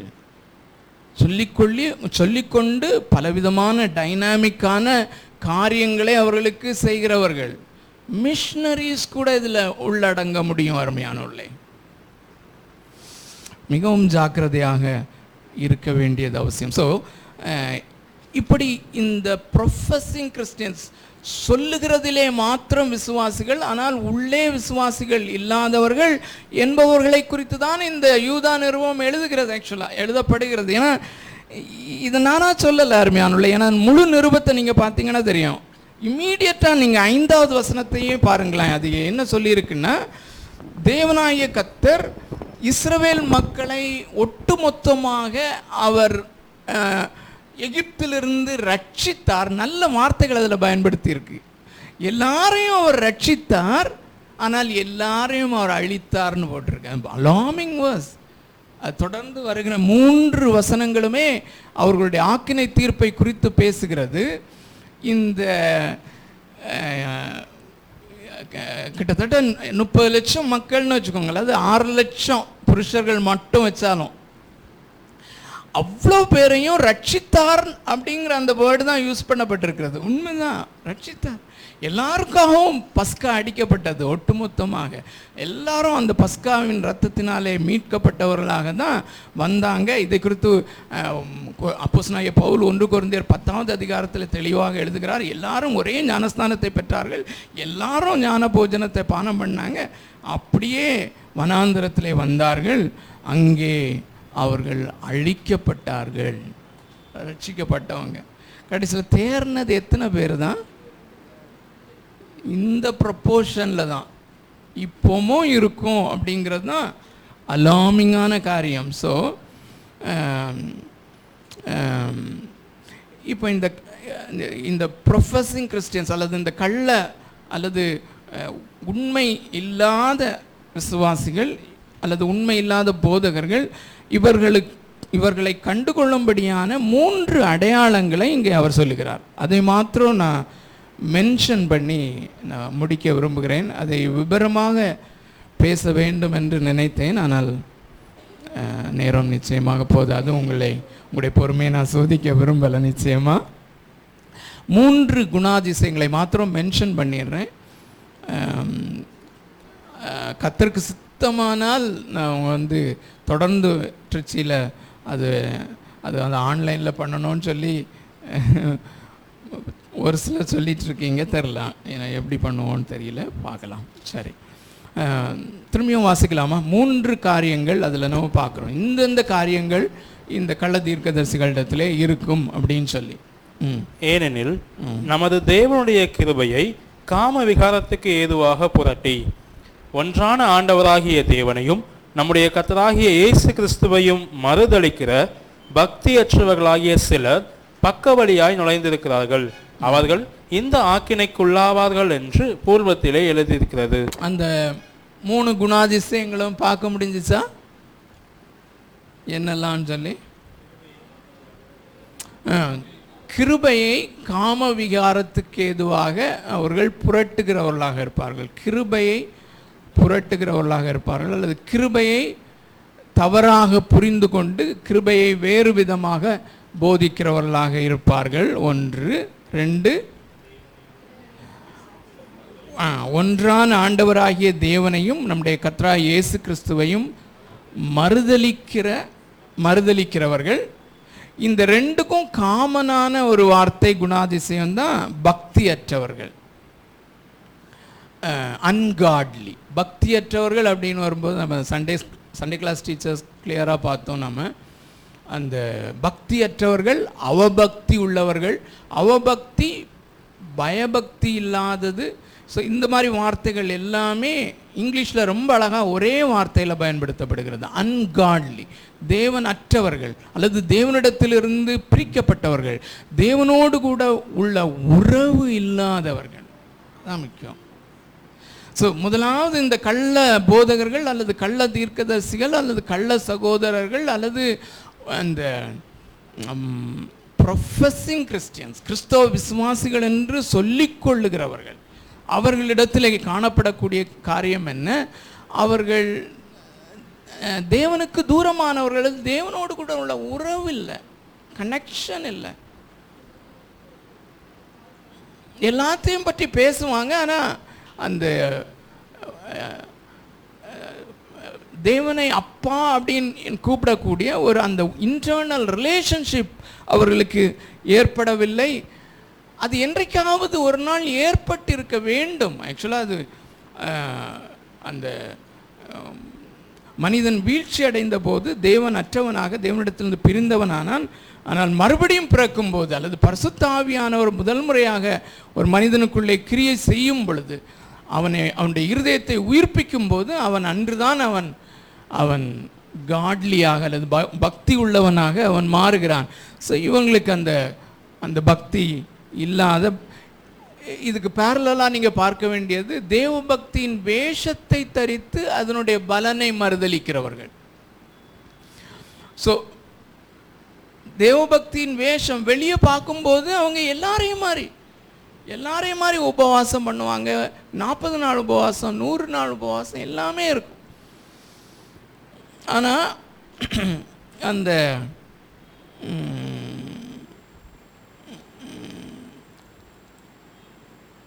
அருமையானவர்களே,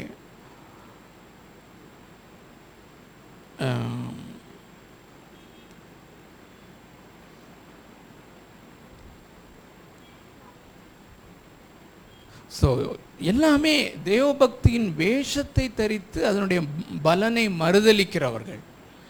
இன்னொன்று ரீசெண்டாக தான் பார்த்தேன். அப்போஸ்தலனாகிய பவுல் தீமோத்தேயுக்கு எழுதும்போது தேவபக்தியை ஆதாய தொழிலாக கொண்டவர்கள் ரொம்ப முக்கியம். ஸோ தேவபக்தி இருக்கிற மாதிரி தெரியும், பட் அதை ஆதாய தொழிலாக. அருமையானவர்களே, சமீபத்தில் நாங்கள் திருச்சியில் ஒரு மீட்டிங் ஒன்று நடத்தினோம். உங்களுக்கு நிறைய பேருக்கு தெரிஞ்சிருக்கும், நீங்கள் ஜெபம் பண்ணீங்க. ஸோ அதுக்கான ஃப்ளையர்ஸை நான் அனுப்பும்போது அவர் ரொம்ப கன்சர்ன்டாக இதுக்கு பணம்லாம் எப்படி பிரதர் உங்களுக்கு, ஏன்னா அவர் மொபிலைஸ் பண்ணி கொடுக்கலான்னு நினச்சிருப்பாரா இருக்கும். நான் ஷார்ப்பாக என்ன எழுதுனேன்னா, உங்களுடைய இன்டென்ஷன் ரொம்ப இன்ட்ரெஸ்டிங்காக இருக்குது அண்ணே, சீனியர் அவர். ஆனால் தேவனுடைய ராஜ்யத்தை கட்டுவதற்கு பணம் தேவையில்லை அப்படின்னு தான் என்னுடைய வேதம் போதிக்கிறது. தேவனுடைய ராஜ்யத்தை கட்டுதலுக்கும் பணத்துக்கும் சம்பந்தமே கிடையாது. தேவனுடைய ராஜ்யத்தை பெற்ற ஒரு மனிதன் செலவே இல்லாமல் இன்னொருத்தருக்கு ஷேர் பண்ண முடியும். அப்படி தான் தேவனுடைய ராஜ்யம் பரவுது. அதில் பணமே தேவையில்லை அப்படின்னு சொல்லி அவர் அதில் அஃபெண்ட் ஆனாரா என்னன்னு தெரியாது. அஃபெண்ட் ஆயிருப்பார்னு நினைக்கிறேன். அதுக்கப்புறம் அவர் பேசுகிறதே இல்லை. ஸோ அருமையான தேவனுடைய பிள்ளைகளே, உங்களுக்கு ஒரு காரியத்தை சொன்னால் நீங்கள் ஆச்சரியப்படுவீங்க. முதல் நூற்றாண்டில் அந்த முதல் 100 வருஷத்துக்கு 100 வருஷத்துக்கு உள்ளால அப்போஸ்தலனாகிய யோவான் இன்னும் உயிரோடு இருக்கும் காலத்தில் அந்த நாட்களில் எப்படி இருக்கும்னா, எருசலேமில் இருந்து அப்போஸ்தலர்கள்ட்ட இருந்து லெட்டர் வாங்கிட்டு நிறைய பிரசங்கிமார்கள் எங்களை மாதிரி கிளம்பி அப்படியே போவாங்க. ஊராக போவாங்க. ஒவ்வொரு ஊராக எபேசு சபையில் அந்த சபையை பார்த்து அவர்களுக்கு வேத வசனத்தை போதித்துட்டு அப்புறம் கொலோசை பட்டணம், இப்படி பட்டணமாக செல்லுகிற ப்ரீச்சர்ஸ் இருந்தாங்க. இப்படி தான் அது கள்ள உபதேசமும் பரவுச்சு. ஸோ அந்த நாட்களிலே உண்மையான அப்போஸ்தலர்கள் இந்த சபைகளுக்கு எழுதின டிடாக்கே அப்படிங்கிற ஒரு நிருபம் ஒன்று கையில் கிடச்சிருக்கு. அதில் என்ன எழுதியிருக்காங்கன்னா, இந்த மாதிரி வர்றவங்களை நீங்கள் ஐடென்டிஃபை பண்ணுறதுக்கு ஜாக்கிரதையாக இருங்க. அதுக்கு 2 க்ரைட்டீரியா. அதாவது இப்படி வர்றவங்களுக்கு நீங்கள் என்ன செய்யணும்னு சொன்னால், அவங்க வந்து ஒரு நாள் உங்கள்கிட்ட தங்கியிருக்கலாம். ஒரு நாளுக்கு மேலே அவங்க தங்கியிருந்தாங்கன்னா அவங்க கள்ள உபதேசிகள் அல்லது கள்ளப்போதகர்கள். அவர்களை நீங்கள் அதுக்கு பிறகு ஏற்றுக்கொள்ளாதீர்கள். ஒன்று. ஸோ ஒன்று வந்து ஒரு நாளுக்கு மேலே உங்கள்கிட்ட தங்கியிருந்தா, கூடி போனால் 2 நாள் உங்கள்கிட்ட தங்கியிருக்கலாம். 3வது நாள் தங்கினாங்கன்னா, அது 2 நாள் தங்கி 3வது நாளும் இருந்தாங்கன்னா அவங்க சரியான போதகர்கள் அல்ல. இது எப்போ பாருங்க, முதல் நூற்றாண்டில். 2வது க்ரைட்டீரியா, அவர்கள் உங்களிடத்திலே பணத்தை எதிர்பார்ப்பார்களானால் கள்ள தீர்க்கதரிசிகள் அப்படின்னு சொல்லி எனக்கு ரொம்ப ஷாக்கிங்காக இருந்தது. அருமையானவர்களே, பணத்தை அதில் சம்பந்தப்படுத்தி இன்னைக்கு வந்து மிகவும் துணிகரமாக அது வந்து ஒரு நார்மல் ஆயிடுச்சு. இல்லை, ஒரு லக்ஸூரியஸான வாழ்க்கை வாழ்கிறது யாருன்னு பார்த்தா ப்ரீச்சர்ஸ். மிக மிக வேதனையோடு சொல்லுகிறேன்னா, ஒருவேளை ஒரு சிலருக்கு இது வந்து அபத்தமாக தெரியலாம். This is not Christianity. இது கிறிஸ்தவம் அல்ல. அருமையானவர்களே, அந்த நாட்களிலே போதித்து அந்த நாட்களிலே சொன்ன அந்த கிறிஸ்தவம் மாறி இன்னொரு விதத்திலே ஒரு கிறிஸ்தவம் இருக்கலாம் என்று நாம் நினைப்போமேயானால் அங்கே நாம் தவறு பண்ணுகிறோம். சில அடிப்படையான காரியங்களில் இருக்கலாம், சில காரியங்களில் வெளிப்படையான காரியங்களில், சில வெளிப்படையான காரியங்களில் இருக்கலாம், ஆனால் அடிப்படையான காரியங்களிலே இருக்க முடியாது. அருமையானவர்களே, சரி, ஓகே. ஸோ அன்காட்லியா, தேவபக்தி இல்லாதவர்கள் அல்லது பக்தி அற்றவர்கள் அப்படிங்கிற காரியத்தை பார்த்தோம். மற்ற 2ஐயும் கூட நம்ம பார்த்து முடிச்சிடலாம். ஒன்று வந்து கிருபையை காமவிகாரத்துக்கு ஏதுவாக புரட்டி. அருமையானவர்களே, கிருபை என்று சொன்னால் என்ன அப்படிங்கிறது நமக்கு எல்லாருக்குமே தெரியும். கிரேஸ்னா என்ன, மேர்சின்னு சொன்னால் என்ன அப்படின்னு ஐ திங்க் கிரேஸ் அவங்களுடைய மேரேஜில் மிக நன்றான ஒரு விளக்கம் வந்ததுன்னு சொல்லி நினைக்கிறேன். ஸோ ஆனால் இதே கிருபை, அது கிருபை என்னன்னு சொல்லி நான் திருப்பி சொல்ல விரும்பலை. இந்த கிருபையானது என்ன செய்கிறது என்று ஒரு வசனத்தை நம்ம வாசிக்கலாம். தீத்து எழுதின நிருபம், அப்போஸ்தலனாகிய பவுல் தீத்துவுக்கு எழுதின நிருபம் 2வது அதிகாரம்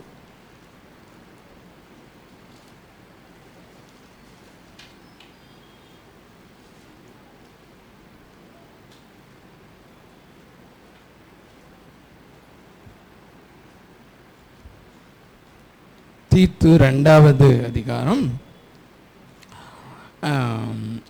11-12 வசனங்கள். ஏனெனில் எல்லா மனுஷருக்கும் ரட்சிப்பை அளிக்கத்தக்க தேவ கிருபையானது பிரசன்னமாகி, எல்லா மனுஷருக்கும் ரட்சிப்பை அளிக்கத்தக்க தேவ கிருபையானது பிரசன்னமாகி, அந்த கிருபை வந்து மனிதர்களை ரட்சிக்கிற அந்த கிருபை அதுக்கு பிறகு என்ன செய்கிறது? கமா போட்டு நாம் அவபக்தியையும் லௌகீக இச்சைகளையும் வெறுத்து, அவபக்தியையும் லௌகீக இச்சைகளையும் அப்படின்னா அகைன் இந்த உலகத்திற்குரிய ஆசைகளையும் வெறுத்து தெளிந்த புத்தியும் நீதியும் தேவபக்தியும் உள்ளவர்களாய் ஜீவனம் பண்ணி, தெளிந்த புத்தியும் நீதியும் தேவபக்தியும் உள்ளவர்களாய் இவ்வுலகத்திலே ஜீவனம் பண்ணி, நாம் நம்பியிருக்கிற ஆனந்த பாக்கியத்துக்கும், நாம் நம்பியிருக்கிற அந்த ஆனந்த பாக்கியம், நாம் நம்பியிருக்கிற அந்த பரலோக பாக்கியத்துக்கும் மகாதேவனும் நமது இரட்சகருமாகிய இயேசு கிறிஸ்துவுடைய மகிமையின் பிரசன்னமாகுதலுக்கும் எதிர்பார்த்து கொண்டிருக்கும்படி நமக்கு போதிக்கிறது. இயேசு கிறிஸ்துவனுடைய அந்த மகிமையின் பிரசன்னமாகுதலுக்கும் எதிர்பார்த்து கொண்டிருக்கும்படி நமக்கு என்னது போதிக்கிறது? கிருபையானது போதிக்கிறது. ஸோ கிருபையானது நம்முடைய பாவங்களை மன்னிக்கும்படியாக மாத்திரம் இந்த கிருபை பயன்படுத்தப்படவில்லை. இந்த தேவனுடைய ஃபேவர் என்னை பாவங்களிலிருந்து மன்னிக்கிறது மாத்திரமல்ல, இது நான் லௌகீக ஆசைகளிலிருந்து விடுபட்டு தேவனுடைய வருகைக்கு ஆயத்தமாக இருக்கும்படியாக என்னை எச்சரித்து என்னை போதித்து கொண்டிருக்கிறது. ஸோ இதில் இவங்க போதிக்கிற கிருபை என்ன? ஒரு லைசன்ஸ், எப்படி வேணாலும் வாழ்ந்து கொள்ளலாம் என்று. அருமையானவர்களே, நான் அந்த மத்தேயு எழுதின சுவிசேஷம் 7வது அதிகாரத்திலே காண்பித்த அந்த காரியம், என் பிதாவின் சித்தத்தின்படி செய்கிறவன் அப்படிங்கிறத கொஞ்சம் பிரீஃபாக நான் சொல்ல விரும்புகிறேன். அங்கே அடிப்படையாக அங்கே சொல்லப்படுகிற போதனைகளை ரொம்ப ஷார்ப்பாக ஒரே வார்த்தையிலே கொண்டு வருவோமே. ஆனால் மற்றவரிடத்தில் அன்பு கூறுதல், மற்றவர்களிடத்திலே அன்பு கூறுதல், திருச்சபையிலே ஒருவருக்கொருவர் அன்பு கூறுதல் அல்லது பிறனிடத்திலே அன்பு கூறுதல் எப்படிங்கிறது தான் ஆண்டவர் அங்கமாக போதித்திருக்கிறார். இதை நான் செய்ய வேண்டுமானால் நான் என்னை முற்றிலுமாக என்னை நான் நேசிக்க கூடாது, என்னை நான் நேசிக்க முடியாது. ஸோ அப்படிங்கிற அந்த காரியத்தை ஒவ்வொரு நாளும் அதற்கு அந்த அந்த அந்த அந்த கட்டளைக்கு கீழ்ப்படிந்து, என்னுடைய அன்றாட லைஃப் சிச்சுவேஷனில் கீழ்ப்படிந்து நடப்பதற்கு இந்த கிருபையானது போதிக்கிறது. எப்படி வேணாலும் நான் வாழ்கிறதுக்கு அல்ல, அருமையான தேவனுடைய பிள்ளைகளே. ஸோ தேவனுடைய சித்தத்தை இப்படி தான் நான் ஒவ்வொரு நாளும் நிறைவேற்றி வருகிறேனா? ஆம் ஐ கேர்ஃபுல் அபவுட் தட்? நான் இதை குறித்து ஜாக்கிரதை உடையவனாய் நான் இருக்கிறேனா? இன்று ஒரு நாள் நான் படுக்க போகும்போது, இன்றைக்கு நான் தேவனுடைய எந்த கட்டளைக்கு கீழ்ப்படியவில்லை, எந்த கட்டளைக்கு கீழ்ப்படித்தேன், மற்றவரிடத்தில் அன்பு கூறுகிற காரியத்தில் நான் எப்படி அதை நான் விளங்க பண்ணினேன், நான் கீழ்ப்படியாமல் இருந்தேனா? இதெல்லாம் கிருபை செய்கிறது அருமையான தேவனுடைய பிள்ளைகளே. ஸோ எப்படி வேணாலும் வாழ்ந்து கொள்ளலாம் அப்படின்னா அவங்க கள்ள போதகர்களாக அல்லது கள்ள அப்போஸ்தலர்களாக இருக்க முடியும். ஸோ 2 பார்த்துட்டோம். இன்னும் ஒரே ஒரு காரியம் இருக்குது அதில் இல்லையா? யூதா எழுதின நிருபம்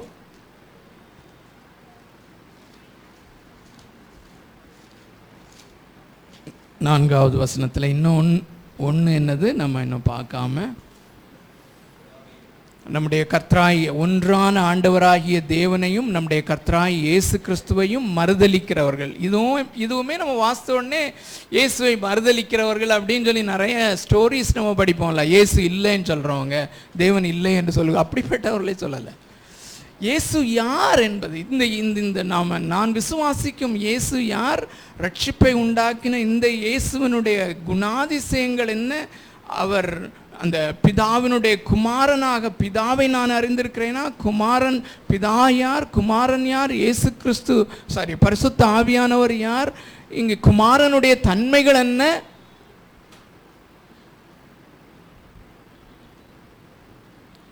so am I taking Jesus seriously? அதான் முக்கியம். இன்றைக்கு கல்ச்சரில் ஒருவேளை இங்கே நம்ம அப்படி பேசுகிறவங்க இல்லை. நான் இதை இங்கே ட்ரிச்சி ஃபெலோஷிப்லேயும் மென்ஷன் பண்ணேன்னா, இந்த நீங்கள் யூடியூப்பை திறந்த அல்லது மற்ற சபைகளில் இந்த காரியத்தை ரொம்ப சர்வசாதாரணமாக செய்கிறவங்கள நீங்கள் பார்க்க முடியும். அவங்க ஜெபம் பண்ணும்போதும் சரி, பேசும்போதும் சரி, ஏசப்பா ஏசப்பா அப்படின்னு சொல்கிற அது ஒரு பெரிய க்ரைம் அப்படின்னு நான் சொல்ல வரல. சொல்கிறதில்ல, எப்பயாவது சொல்கிறதுல ஒன்றும் இல்லை. ஆனால் அவர்களுடைய அண்டர்ஸ்டாண்டிங் எப்படி இருக்குமோ அப்படிங்கிறது அருமையானவர்களே. அந்த இயேசு நமக்கு அப்பாவாக பிதாவாக அல்ல, பிதாவாகிய, அப்படி இருக்கும்போது நம்ம பிதாவாகிய தேவனை எப்படி அறிந்திருக்கிறோம்? பிதாவாகிய தேவனுடைய ஒரே பேரான குமாரனாக இயேசு வந்தார் என்கிற காரியங்கள் எல்லாம். ஸோ ஈவன் தேவனுடைய சமூகத்தில் வரும்போது இந்த இயேசு கிறிஸ்துவை நாம் இப்போ மலை பிரசங்கத்தை நம்ம பார்க்கும்போது இந்த இயேசுவினுடைய அந்த இதில் மெயினாக இயேசுவினுடைய அந்த லார்ட்ஷிப், இவர் தேவனாக இருக்கிறார், அவர் என்னுடைய மாஸ்டராக இருக்கிறார், அவருடைய ஒவ்வொரு கற்பனையும் சீரியஸாக எடுத்துக்கொள்ளப்பட வேண்டும், ஒவ்வொரு கற்பனையும் சீரியஸாக கீழ்ப்படிய வேண்டும், அவருக்கு கீழே நான் சேவிக்கிறேன், அவர் சொல்லுகிற ஒவ்வொரு வார்த்தையும் எனக்கு முக்கியம், நான் தாழ விழுந்து பணிந்து கொண்டு அவருடைய கற்பனைகளை நான் ஏற்றுக்கொண்டு அதன்படி செய்ய கடமைப்பட்டிருக்கிறேன் என்கிற உணர்வெல்லாம் அந்த உணர்வு யாருக்கெல்லாம் இல்லையோ அவங்கெல்லாம் இந்த கேட்டகரியில் வந்துடுறாங்க. அருமையான தேவனுடைய பிள்ளைகளே, இயேசு கிறிஸ்துவை மாஸ்டராக அல்லது என்னுடைய லார்டாக ஏற்றுக்கொண்டு செல்லுதல் அப்படிங்கிற காரியம், அது இந்த ரொம்ப ஒரு அசால்ட்டான அவர் தானே, இயேசு தானே, அவர் என்ன விட்டுருவார், அந்த மாதிரிப்பட்ட ஒரு ஆட்டிடியூட் அல்ல. He is my lord. அவர் பயப்படத்தக்க தேவன், பயபக்திக்குரிய தேவனாக இருக்கிறார்.